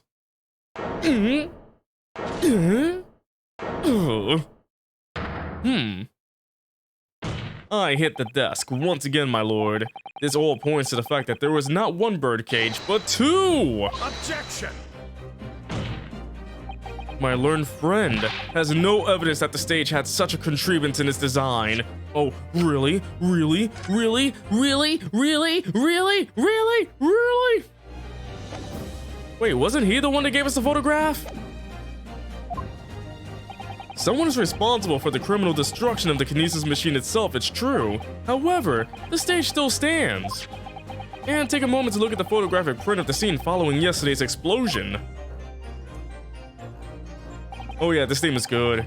Good lord, what is happening in there? The metal grill that formed on the floor of the machine is undone. Yes, most likely blown open by the force of the explosion that destroyed the rest of the machine. By the way, chat, so you know about the whole Simpsons meme? Back when that first was blowing up, the whole, like, you know, steamed ham thing, for a second there, I was about to stream the Simpsons Hit and Run game for some reason. For some reason, I really wanted to play Simpsons Hit and Run. Maybe that could be a thing in the future still, but that didn't happen. The defense calls for the space below the stage to be investigated immediately. Sephiroth at the stand. Mr. Trevor. It was you who built the Kinesis machine, which means that it was you who built the two bird cages that were used to carry out this deception. Hello, Greg. How do you do? Whether Professor Harebrain's hypothesis is sound or not makes no difference, because it's the construction of this machine that matters. A machine designed to take Mr. Asmon's life. And lay the blame firmly at the professor's door. Something that could have only been carried out by you, Mr. Enoch Trevor.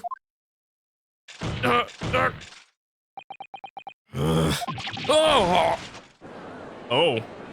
That looks painful. Objection! For a guy my age, I can barely do that now. Oh, bottle number 2. Thank you, assistant. If my learned friend has reached the end of his wild assertions. Yup, and cracked. The prosecution would like to crush the defense's argument slowly, like this glass. Oh, my hand is bleeding! What? Your argument fails to hold water. My water's right here. Nope, not failing. On 2 counts. 2? Firstly, before and after the experiment, this witness went nowhere near the Kinesis machine. Every relevant member of staff in the exhibition has attested to that. And I believe members of Scotland Yard have also been on watch duty at every public experiment. In other words, Mr. Trevor had no opportunity to switch the alleged pair of bird cages. Objection! But I've already explained why he wouldn't have needed to. Last day of school? Dang, I remember when I was doing school, my last day was in June. People were finishing in May? Man, everybody's getting an early summer vacation, I guess. Summer vacay, the day of sun, burning, and sand betwixt your body. Sand is annoying. I dislike sand so much. The nonsense with the crossbow, that doesn't bolster your case at all. The man who disappeared from the stage and the man who crashed into the tower are one and the same. The forensic investigation team's report is unequivocal on that point. And the second flaw in your assertion is a distinct lack of motive. Why would this man have wanted to take the victim's life? He had no reason to do so. The motive? Do I have to think of everything myself? Here you go, sir. I have here a contract provided by the witness. What contract is this, Lord Van Zieks? The contract into which Mr. Drebber entered with the victim, Mr. Asman. It reads, Mr. Drebber is to receive 30% of all remunerations from government grants or other income. 30%, certainly very favorable contractual conditions. But there was one very important provision bolted onto that clause. What provision? Mr. Drebber may only uphold this right on condition that both contracting parties are alive. Oh. Kill Mr. Asman, get all the money, easy. In other words, if either of us were to die, the contract will become null and void. So you see, I had nothing to gain from Mr. Asman's death. It just becomes null and void then. The diametric opposite, in fact. Ugh. Need I say more? The witness had neither an opportunity nor reason to commit the alleged crime. In short, the possibility of Mr. Drebber having done as you suggest is nil. How many times in this game and the previous game did he break his back? Because I'm pretty sure Mr. Naruhodo needs to go to a chiropractor or a freaking masseuse like immediately after these games. He's broken his back more times than I can count. Like every time he does that, it hurts my back. It seems the defense's assertion was somewhat wide of the mark. Lord Van Zieks, you will submit the contract as evidence, please. Oh boy. It's true. If Drebber had no opportunity to switch the birdcage under the stage with the one in the Crystal Tower, he couldn't have done it. And in any case, I have no idea what his motive might have been. There is one aspect of your argument that still holds true, however.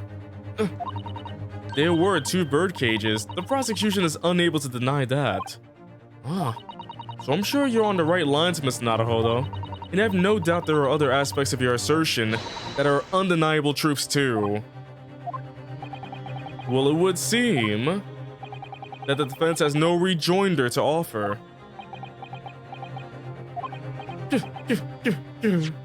Before we continue on, let me see this contract. The investor, Mr. Odi Osman, hereby enters into contract with provider, Mr. Enoch Drebber, to fund labor and materials for the construction of a super high voltage designated kinesis machine. Mr. Drebber, 30% to people alive, it goes through. Fantastic penmanship, you guys. I wish I can write like that. Did anybody else try to learn writing in script in school, though? I remember when they think I had a class on learning to do that. I still can't do it. Yeah. I can't write in script at all. I don't know how people do it, though. Well, I must say I'm a little surprised. I came here to testify about the machine I built, and instead my reputation is defiled. But the prosecution's counter has set the record straight, I think. It's impossible that I'm the culprit. Objection! Haha, no you're not. At the beginning of this trial, we believed that there was only 1 birdcage. Yet now we know there must have been 2. In other words, there was more to the demonstration than we realized at first. I think it's abundantly clear that the same applies to the culprit. Get to the point. To write in script, you have to deal with the devil. Do we have a devil in this chat? Is there a devil in this chat? I would like to make a deal with you. My entire channel to learn script right now. Give me the devil scripture. I need it. The devil scripture?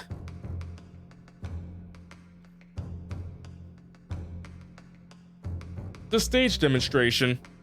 Yes, I am double. Give me your channel. See, but you're not a double. You're a fortune teller. They're not the same. was constructed and set up in its entirely by you, Mr. Drebber. Therefore, it's inconceivable that you had no hand in the events that transpired. So if circumstances mean it's impossible that you could have carried out the crime yourself, it points out to the fact that someone else was involved. Someone else? Counsel, are you suggesting? Yes, my lord. Mr. Drebber had an accomplice. Objection!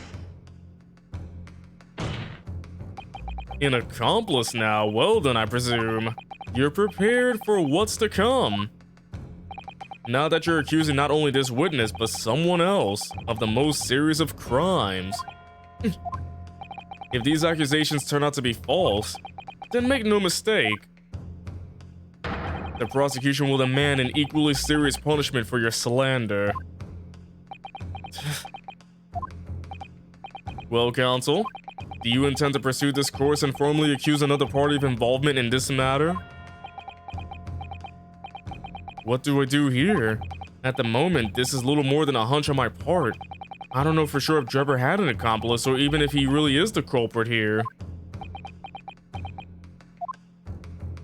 One way or another though, I have to make my position clear as a lawyer, and I'm gonna save because I have to really think about this. Otherwise, I do have a theory in mind. Kind of a theory. It's a game theory. So what's my stance gonna be? Did Drebber have an accomplice? Or not? I'm gonna name it. The defense is ready to name Mr. Drebber's accomplice. Somehow the two bird cages must have been switched. Everything points to that. Can you take a look at some of your evidence if you don't know? If I don't know, if you say. Which evidence exactly? Because there's a picture of Drebber. That's him indeed. Wooden bird cage, broken glass. Camera though. Science trophy for a young scientist. Oh wait. There's a little metal plaque here, look. Fostering burgeoning... Is it burgeoning or burgeoning? Either way, burgeoning talent for the future of scientific discovery. It seems rather ironic, doesn't it? But clearly Mr. Drebber really was a talented scientist. And is that all for this one? Wow. What evidence is this? We also got the waxwork. Which really... Lock. This lock does look very strong, doesn't it? There's definitely no way you can remove the mask yourself if it was put on you. What a terrible way to treat someone, even a convict criminal. I know, it's starting to make me livid, actually. Listen, Naruhodo, please. I mean, just think about it. Imagine if you had an itch on your cheek all of a sudden. You'd be utterly helpless. I mean, yeah. Well, yes, that's true, but I'm not sure that warrants quite so much anger. Oh, right, sorry. But no, I'd be angry. If I had an itch on my cheek, I'd be livid. I'd be super livid. Professor... So there is an accomplice. I just have to figure out who.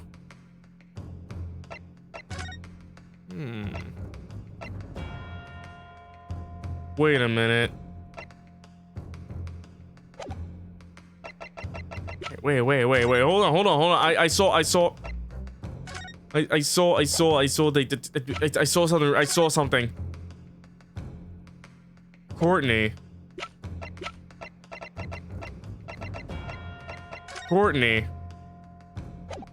Sif, Courtney Stevens.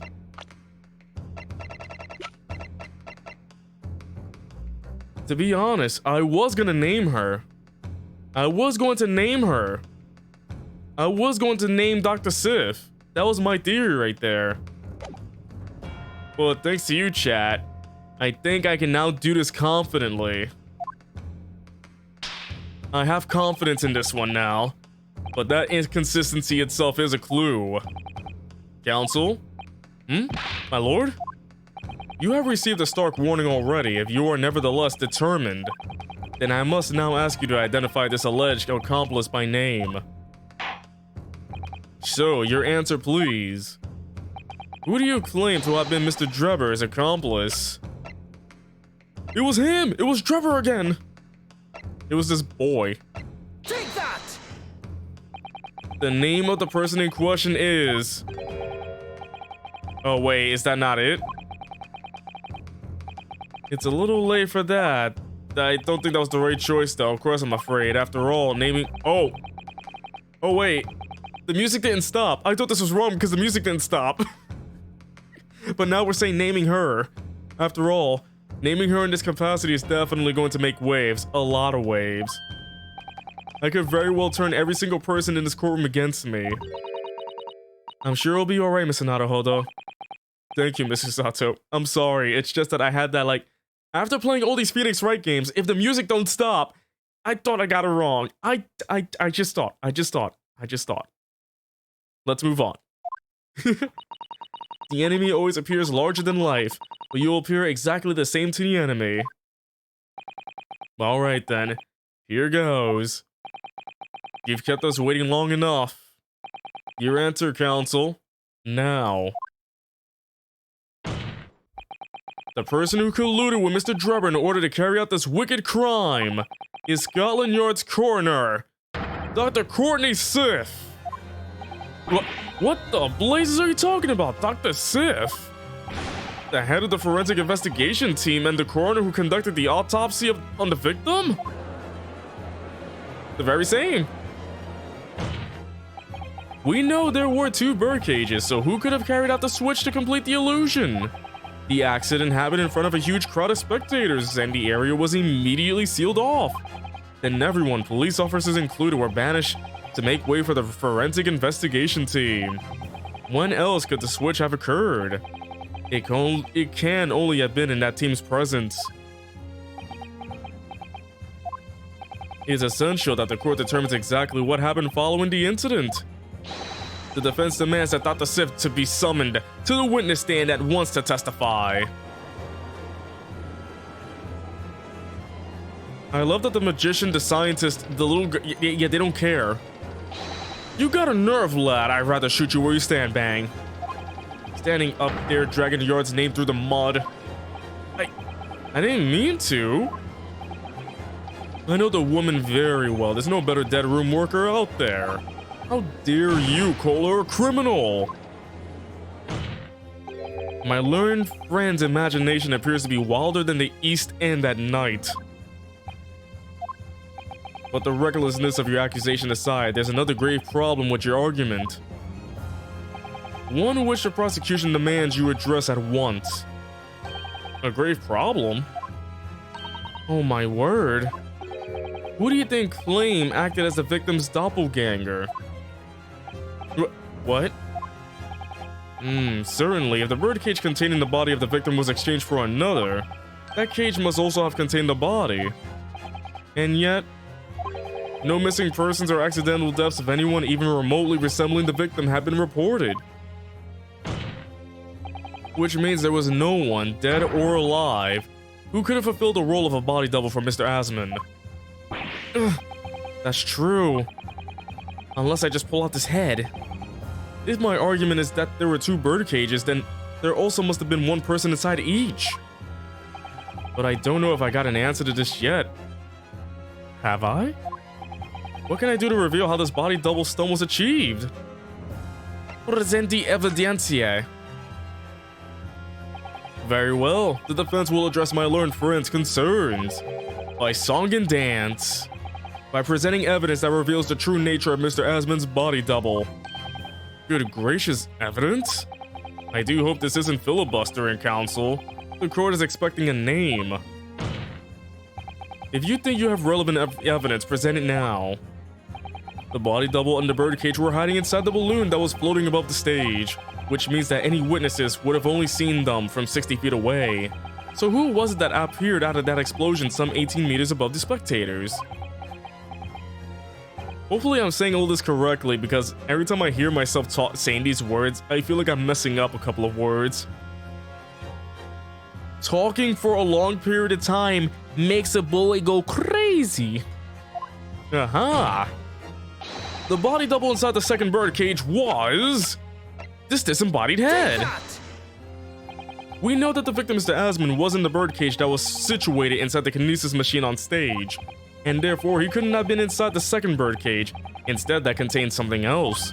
What's been described as a body double, which is what fell from the sky and crashed into the tower. Yes, Counsel, according to your somewhat elaborate version of events. And that body double inside the second birdcage was in fact... It's alright, Mr. Naruhodo. You're ready for this.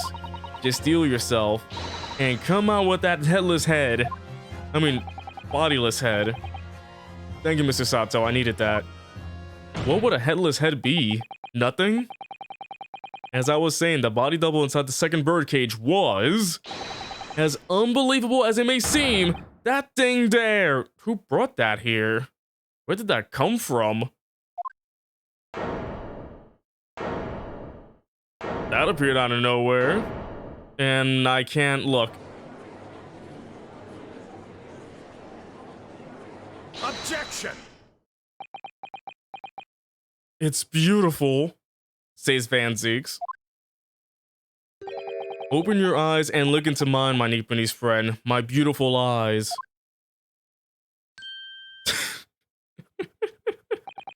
Now tell me, what are you playing at?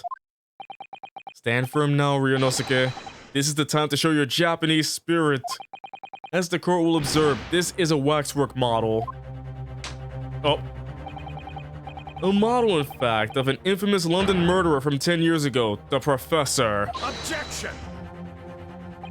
You started by indicting the leader of the forensic investigation team as an accomplice in this crime, and now you've moved on to indicting waxworks? Yes, that's about the size of it. But why? And why this waxwork? It looks nothing like the victim. In fact, it could hardly resemble him less. What possible justification can you give? If you want to know why, ask Mr. Drebber. What? Just days before Professor Harebrain performed his public demonstration, Mr. Drebber abducted this model from Madame Saspel's. Did you just say abducted? And 2 days after the incident at the Great Exhibition, he returned it to the museum. Then the timing... Is this true, Mr. Drebber?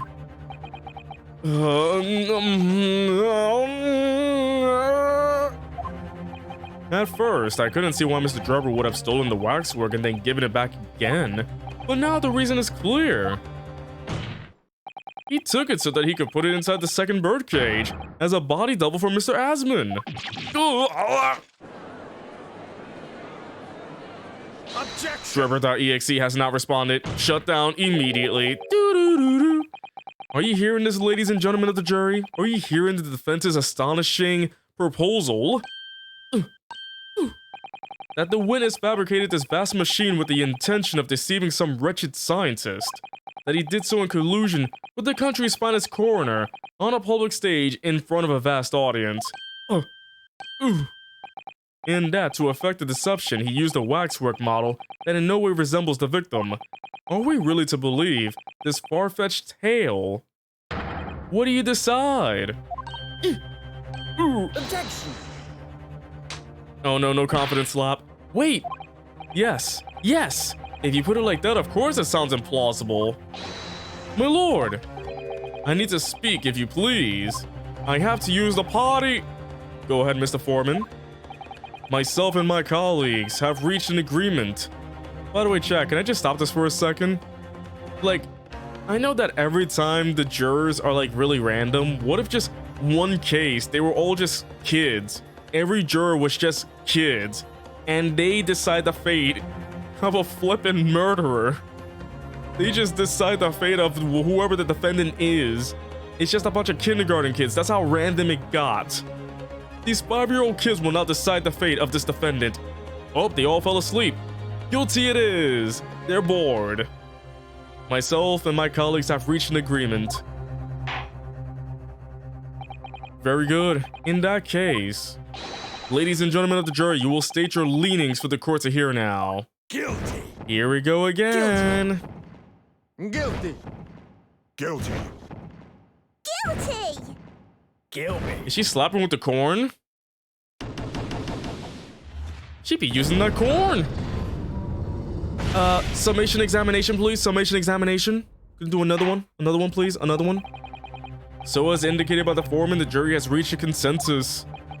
I knew that was gonna happen. We shall get through this, Mr. Naruhodo, as we always do. We do it every case. It never stops. And uncover some new troops along the way, I'm quite sure. Yes, I agree. I'm going to have to appeal to the jurors as usual and see if I can persuade them to change their minds. The defense will now embark on a summation examination. I didn't even say anything. The judge is like, you know what? We already know what you're going to do. Let's do it. Are you and your fellows ready to proceed, Mr. Foreman? We are, my lord. Very well.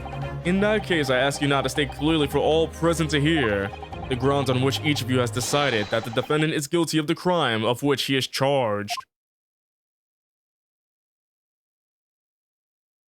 Here we go again with the judicial findings. I want that corn. I've known that woman for years. She'd never be an accomplice to anything. It's utter nonsense to think those two would ever be conniving with one another. Oh dear, this is most troubling. But surely the waxwork the man stole has nothing to do with the coroner, is it? I have my own problems with members of the police. I do not trust them much. Yeah. I've seen no rigorous proof that this waxwork was ever inside the birdcage. It's conjecture.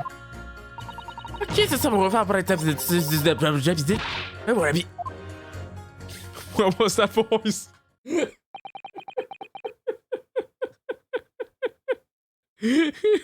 What was that voice I just did? That wasn't even a voice. That was a stroke. Somewhat unsurprisingly, it seems the introduction of this waxwork model to the proceedings has polarized option. Given that its face is obscured and its build in no way resembles that of the victim, I can only applaud my learned friend's temerity at suggesting it as Mr. Esmond's body double. Man started speaking Mario Luigi E.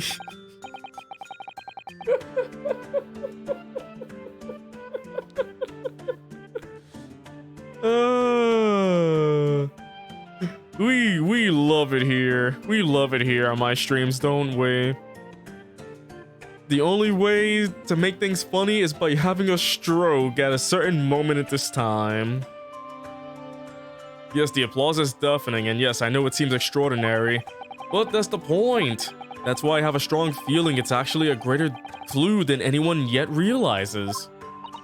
What are you thinking, Mr. Naruhodo? I can't explain why at the moment, but I feel as though there's a specific reason why it was used.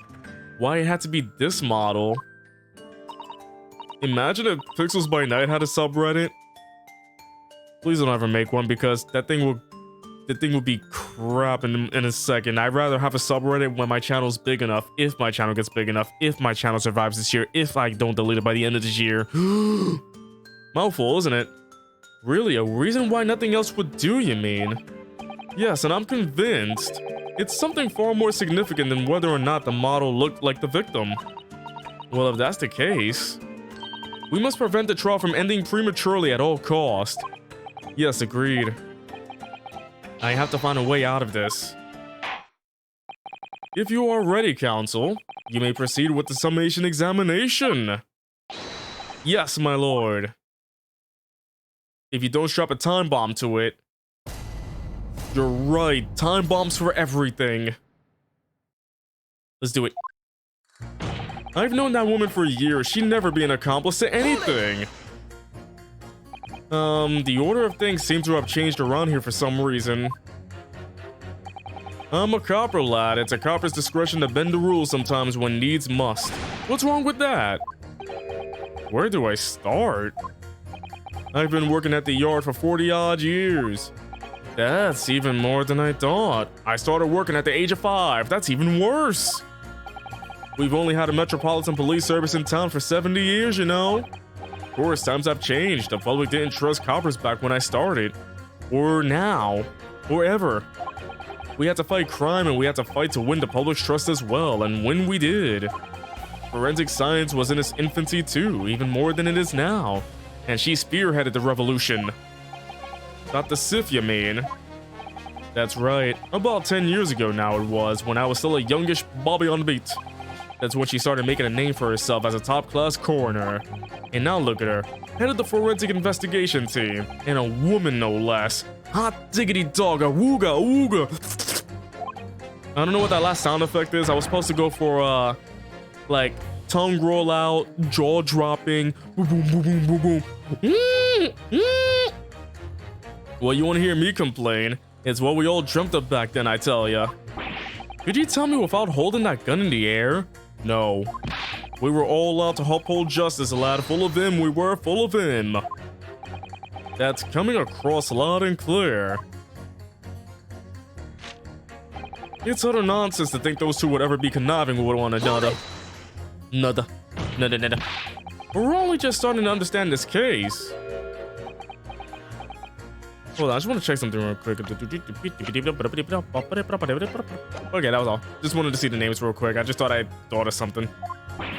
What are you reading there, sir? The man behind those murders on Solar Pond Street was caught in 2 days flat. That's real policing for ya. The purple guy. They really caught the purple guy. The man behind the murders.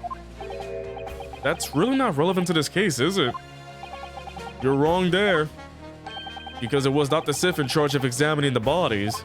And it was evidence arising from her work that led to the arrest of the scoundrel responsible. Oh.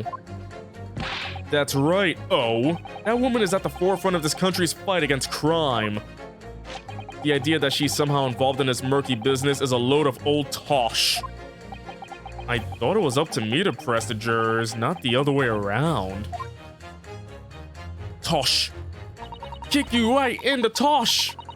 Oh dear, this is most troubling. But surely the waxwork the man stole has nothing to do with the coroner, is it? Hold it! Sorry, like, allergies are affecting me today. Why would you assume that? Why did I press the ZR button? Well, quite simply because that unsettling swindler has no relationship with the woman, does he? True, as it stands, we don't know of any connection. Oh gosh, but it would be delightfully romantic if they were somehow to have a mutual interest in the waxwork. Romantic? A woman of society such as myself views everything in terms of relationships, you know. Well, you learn something new every day, even if you don't want to. One night, one might wonder about a possible relationship between the defendant and this coroner woman. Or perhaps between the defendant and the handsome prosecutor just there. The defendant and the prosecutor? This woman may be more astute than I've been giving her credit for. If that's the woman's stance, then perhaps demonstrating some connection between the waxwork and Dr. Sif will be enough. Yes, I agree. As soon as we have even a whiff of a connection, she'll be the first to know. I have had my own problems with members of the police. I do not trust them much. Hold it! Yeah. What sort of problems? Let's just say we have run into each other on numerous occasions while I've been performing on the street. Right, I see. Obviously, artists such as myself cannot appear on stage as we work in close proximity to our audiences. So we perform our great magic in parts, on street corners, and the like. But the police use any excuse to make our lives difficult.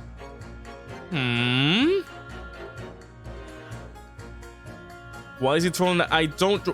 Why is he twirling it like that? Do you see where the finger is? That thing will pop off at any second. Excuse me. Do you have something to say in response to that, Mr. Automole? Who are you calling a mass murderer? My mistake. I got confused because I heard you look like him. I don't look anything like that, man. You want to be locked up, Sonny? Thanks, Mr. Sholmes. What a callback. Perhaps we can move on. I was really wondering if you had something you wanted to add in response to what juror number 3 just said. And clearly you do. Back in my day, back in the good old days, it wasn't like this. What was it like, sir? We worked our fingers to the bone to earn the public's trust, we did. And by Jove, we earned it. People respected us back then. Respected you? Ugh. No one would have called a coroner into question in dumb days. A coroner's report was the hallmark of an investigation done right, especially when Dr. Courtney Stevens put her name to it. Someone did a slip up. She was the best of the best and the apple of the force's eye. Hold on a minute. What are you talking about? Who's Courtney Stevens? Sorry, got a bit carried away there. Stevens is Dr. Sif's maiden name. Her maiden name, so that was before she was married. Interesting now. Alright, so now we just got confirmed names over here. The autopsy report and the killer's report. Interesting. Poor silly me. It's Sif now, isn't it? Stevens. I'm sure I've seen that name somewhere recently. Anyway, the point is, those were the great days of police and not like now. Sorry to interrupt, sir. But do you think you could change your statement to include that name? Well, yes, I don't see why not. She was Courtney Stevens back when I knew her, of course, a legendary coroner even then. Hold it! She was legendary, was she? What did you say? That woman is still the best coroner in the land, head of the forensic investigation team. Legendary was your description, sir, not mine. Rubbish, that word never passed my lips. I never describe anybody that way, ever. Not if they were still in the game. This guy's crazy. I think the point you're trying to make is that Dr. Sif is an extremely talented coroner. Would that be fair? It would! If it weren't for the fact that you're trying to drag that legendary woman's reputation through the mud. She said legendary right now. I'm gonna pretend I didn't hear that. Legendary. Crazy guy. Okay, let's see. Conniving, then troubling, and then we got to him, and now him. I've seen no rigorous proof that this waxwork was ever inside the birdcage. It's conjecture. Hold it! But you claim the whole instantaneous condition demonstration was a trick. That I did, but there's more than one way to pull a rabbit out of a hat, isn't there? Sorry? I grant you, given that this cage appeared from a mist of an explosion, there had been no need to use a real person. But if a waxwork had been used, the culprit could at least have had the decency to make it look like the victim. I'm not sure exactly how much criminals are governed by decency. The point is, if you're going to make a claim about that waxwork being inside the birdcage, you need to give us some evidence. Without that, it's just not science. I suppose we should expect nothing less than a logical argument from a fellow of the Royal Society. But that perhaps means his mind could be changed if we manage to present suitable evidence. Evidence that the Professor Waxwork was inside that birdcage. Can I produce that or not? Can I or can I not? I gotta really look this over. There's the birdcage. That was broken right there. But then we got the head. Don't think I do right now, unless I do, but right now nothing's coming to mind. Wait, the Professor Waxwork. Wait, this broken glass. This was in there. This piece of glass is almost as thick as it's wide. Yes, I've never seen anything like it. If you were to compare it to human, only Mr. Sholmes has such thick skin. There's really no need for such a comparison, Mr. Naruhodo, as you well know. Anyway, it can only be from the Crystal Tower, surely. Yes, I think so too. It was probably made especially to meet the demands of that great structure. So yeah, this piece of glass was inside the Professor Waxwork, that's for sure. But I can only... not in the birdcage though, so... right now I'm just gonna skip it. We have no evidence at the time. That much was abundantly clear before that brassy proclamation, I assure you. And why you can count on the fact that I shan't be changing my leaning. Oh dear, that proclamation was even brassier than yours, Mr. Naruhodo. If only we had some evidence, things might be different though. I'm trying. Accusing someone of... Hold it! I've got to ask, why have you brought that corn into court with you? Colonel Cobb? He's been growing back in the farm, picked them off of me waiting in town. He's a problem nibbler, is it? But Pixel, how did the glass get in there if it wasn't in the bird cage?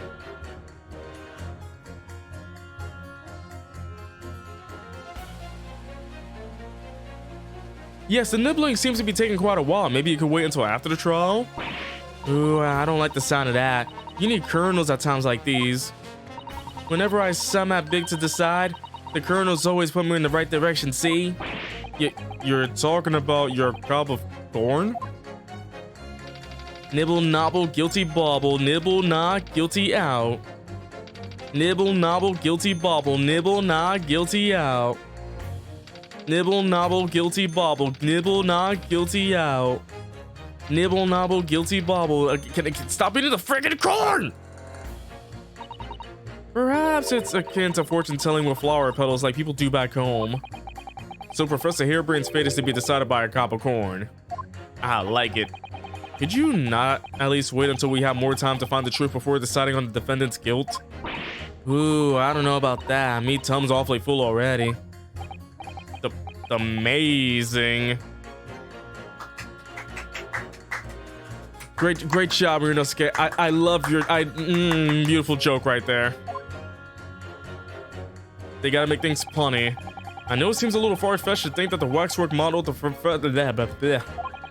but on the other hand, it explains a lot.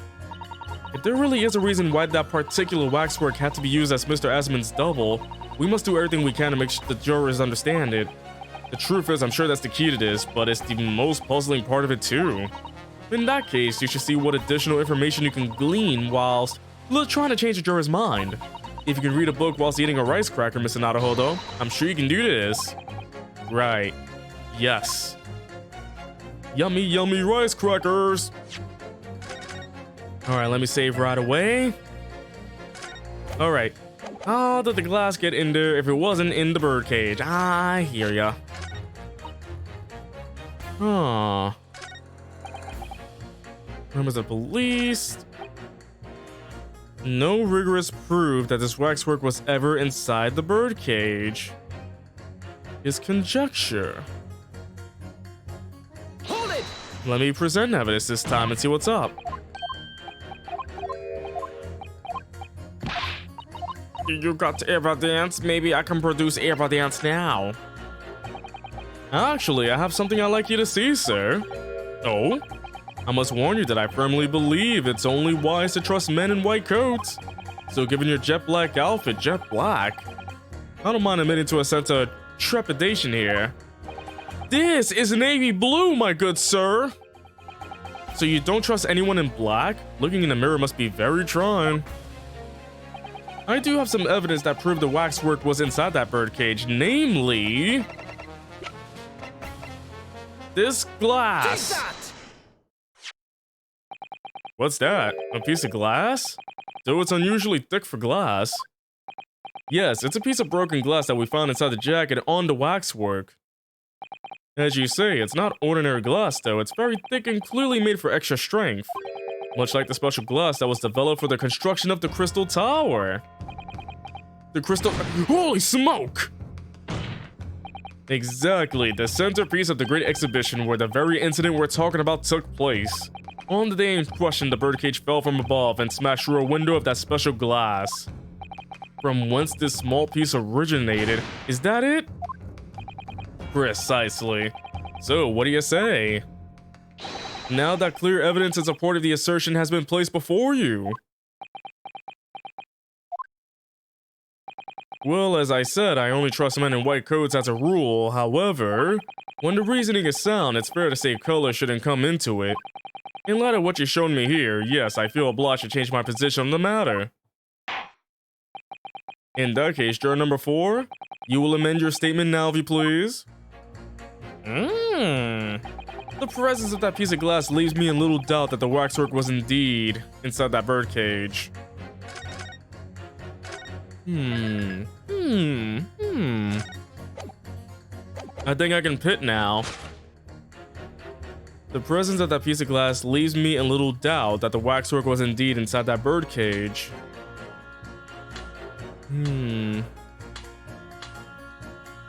It's not a proper job, using one of right evidence.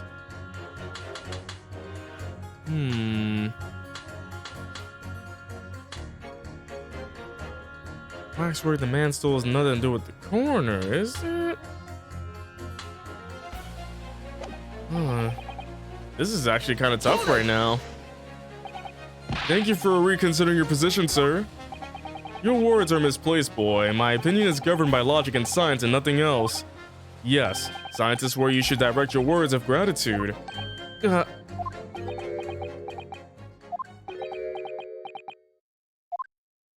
What's the matter with you? Too good to say some words of thanks to the mother of all academic subjects? What is it about scientists? Honestly. Accusing someone without right evidence is? Oh wait, dang it, didn't mean to end it, I forgot. Alright, I gotta start pitting now. I really gotta start pitting. Legendary coroner. Is utter nonsense to think those two would ever be conniving with one another.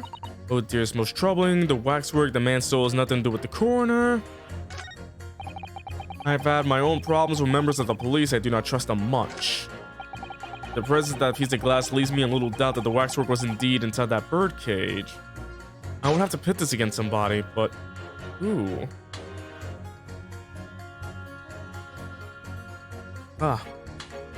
Members of the police, evidence, not proper job. Legendary coroner. Legend Courtney Stevens.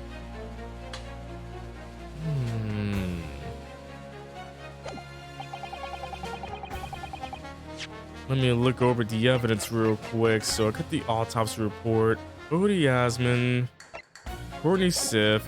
That was A right there. But then her name shows up as here as the professor. But the professor is also the waxwork. Courtney Stevens, prisoner.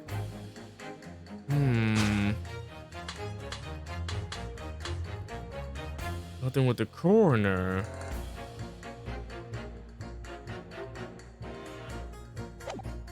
What if I just... Can I just, put you and you? Objection! There we go. Those two statements clearly contradict each other. Good gracious. To whose statements do you refer, counsel? So, juror number 2. Oh gosh, me? What can I do for you? I presume that you heard what juror number 6 said in his statement. It's brought to light that the maiden name of the coroner, Dr. Sif, which in turn has revealed a connection that wasn't apparent before. Well, naturally, as a woman of society, I find such connections and relationships irresistible. But oh golly, oh gosh, I'm afraid I failed to see what you mean. Dr. Sif's maiden name is Stevens, and through that name, the coroner is very definitely linked to the waxwork of the killer. The defense has evidence to prove it. My goodness, evidence, you say? How utterly enthralling. Counsel, the court cannot overlook that last remark. I very much hope there is substance to your claim. Of course, my lord, I would ask the court to look at this. The evidence that clearly links Dr. Sif to the mass murderer known as the Pressure. Take that! I have here a certain autopsy report from 10 years ago. A 10-year-old autopsy report? What relevance does that have? It is, of course, from the autopsy of the person portrayed in the waxwork, the killer known as the Professor. The Professor's... But the man was a capital offender, so... That's right. This is the certification of death that was drawn up after the convict's execution. The identity of the killer was never made public, so the report gives few details. But what's important is the name of the coroner who wrote it. Courtney Stevens. Oh my, Courtney Stevens? Strike a light! It appears that the professor's autopsy was conducted by Dr. Sif 10 years ago. And a few days ago, Dr. Driver very deliberately stole the waxwork of the professor from Madame Dispels. A waxwork that doesn't in fact resemble the victim, Mr. Asman, at all. And do you suppose there's some unsavory relationship between those events? Absolutely, I'm sure of it. There's no doubt in my mind that the Professor case is at the heart of a link that we have yet to uncover. Between Dr. Courtney Sif and Mr. Enoch Drebber. Hidden links, mysterious connections, secret relationships? This is all most extraordinary. We're surely obliged now to explore this further. She's like, I ship them. She's all for the shipping. She wants to ship. Quite right. We can't let this trial come to an end now. Not while there's this cloud of sus hanging over the yard's best coroner. It wasn't like this in my day, but we're still here to uphold justice in the end. Into the fire. Alright, making progress. Yay. He's the Professor, that's what links that frightful swindler in the corner. Oh man, I ship those two forever. I love them. Alright, so now we just gotta... Let's see. Those two will be conniving with one another. Members of the police do not trust them much. Presence of the glass leaves me little doubt that the waxwork was indeed that bird. This one's a tough one then. Okay, because he has problems with the police. I don't think anything can change that. So the presence of that piece of glass leaves me in little doubt that the waxwork was indeed the bird inside the bird cage. Accusing someone without right evidences. It's not a proper job, is it? I won't have it.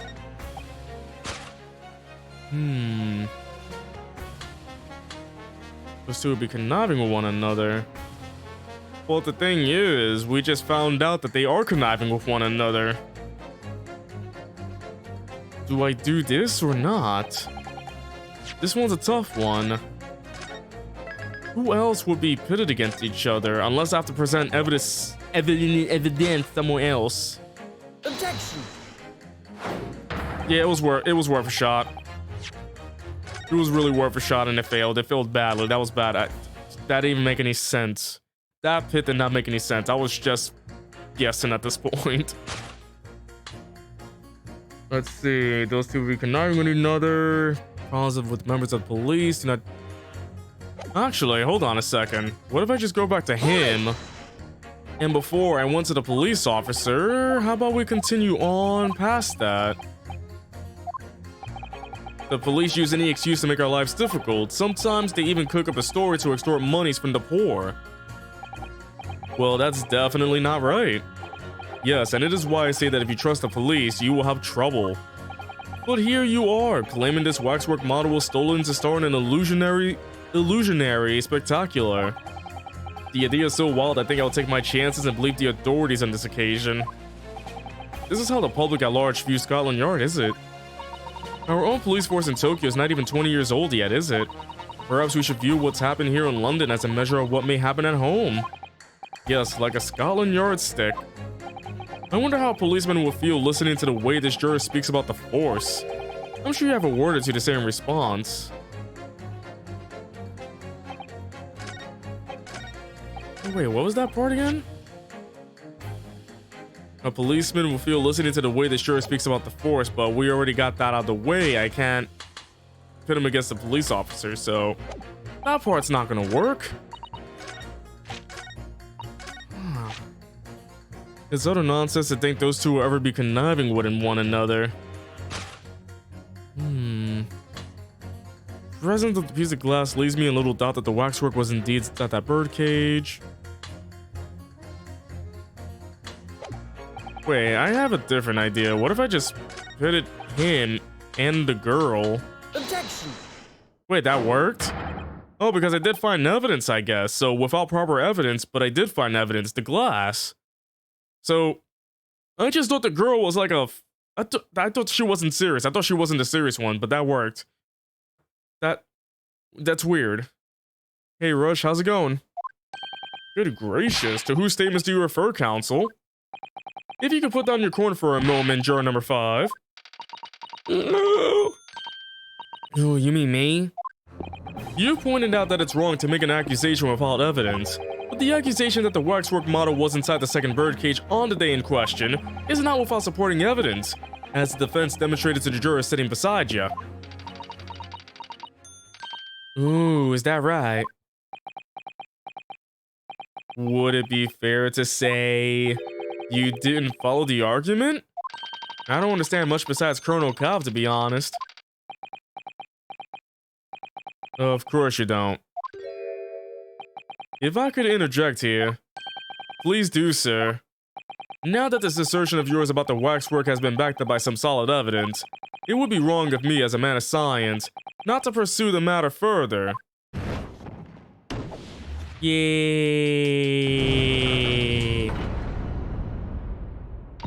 Ah, well, me too, then. Sorry? If this brainy gentleman says he's right, then he must be. See, I wouldn't dream of going against Colonel Cobb or anyone who's got stuff in between the ears. Then why let this 2-year-old girl in the jurors stand? What the heck? They let this obvious 1-year-old join the stand. They let an obvious 3-month-old in the stand. Why would they let her in the stand? She's like 2 days old. Success, if you can call it that. Success!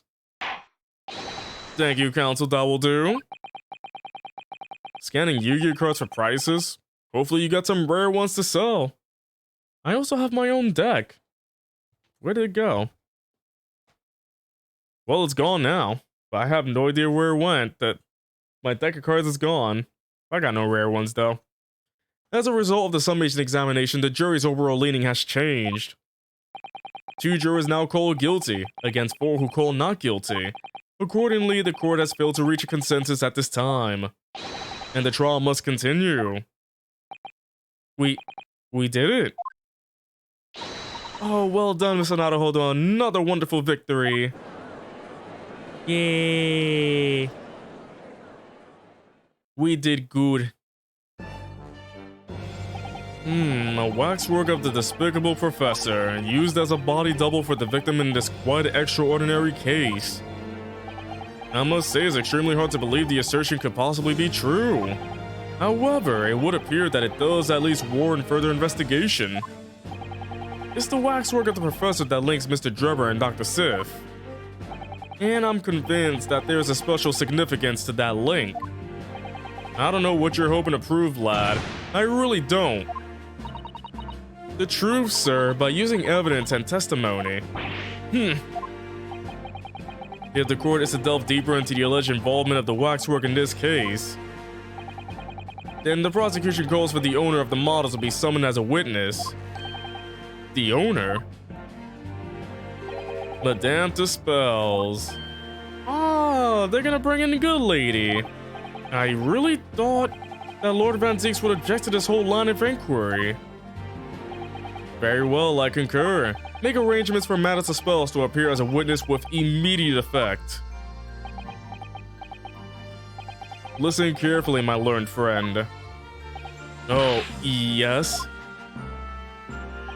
You should know that you're on the brink of opening Pandora's box. The court shall now adjourn for 45 minutes. During that time, the prosecution will summon the new witness and prepare for her taking the stand. Madame Dispels, yes. I shall see to it at once, my lord. This case just gets crazier and crazier. We're only on episode 3. I'm really curious to see how episode 4 and 5 goes. But we will continue this next time.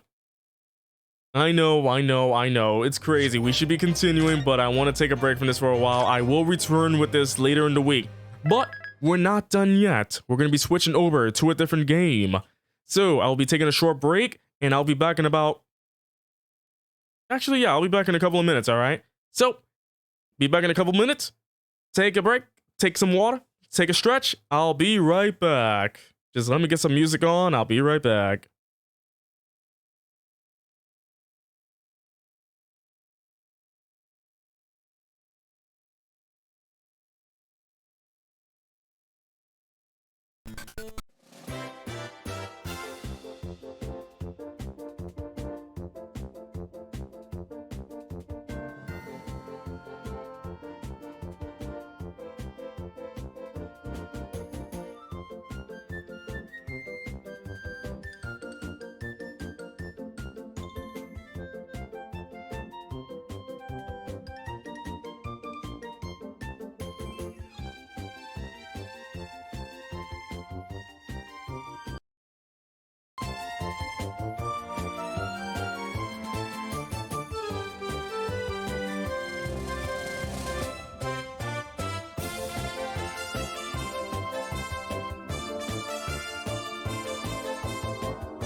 Oh man, I'm sorry to say this, chat, but I'm trying to find the game, but I don't think I can find it. For some reason, the game that I'm trying to play is lost. So we might have to push this to tomorrow. I do apologize, but I'm trying to look for it. I don't know where it's gone. The game disappeared, but I'm gonna try to find it. We'll save the game for tomorrow, so I'm gonna end the stream here for tonight. I appreciate you all for waiting and stuff like that. We'll save the game for tomorrow. I promise you it's gonna be a good one, alright? It'll be a good one. I'll do it tomorrow. So I'll catch you then, alright everybody? I'll catch you in tomorrow's stream. I'll look as hard as I can. Well, you'll know the game tomorrow. I want to keep it a surprise. See ya.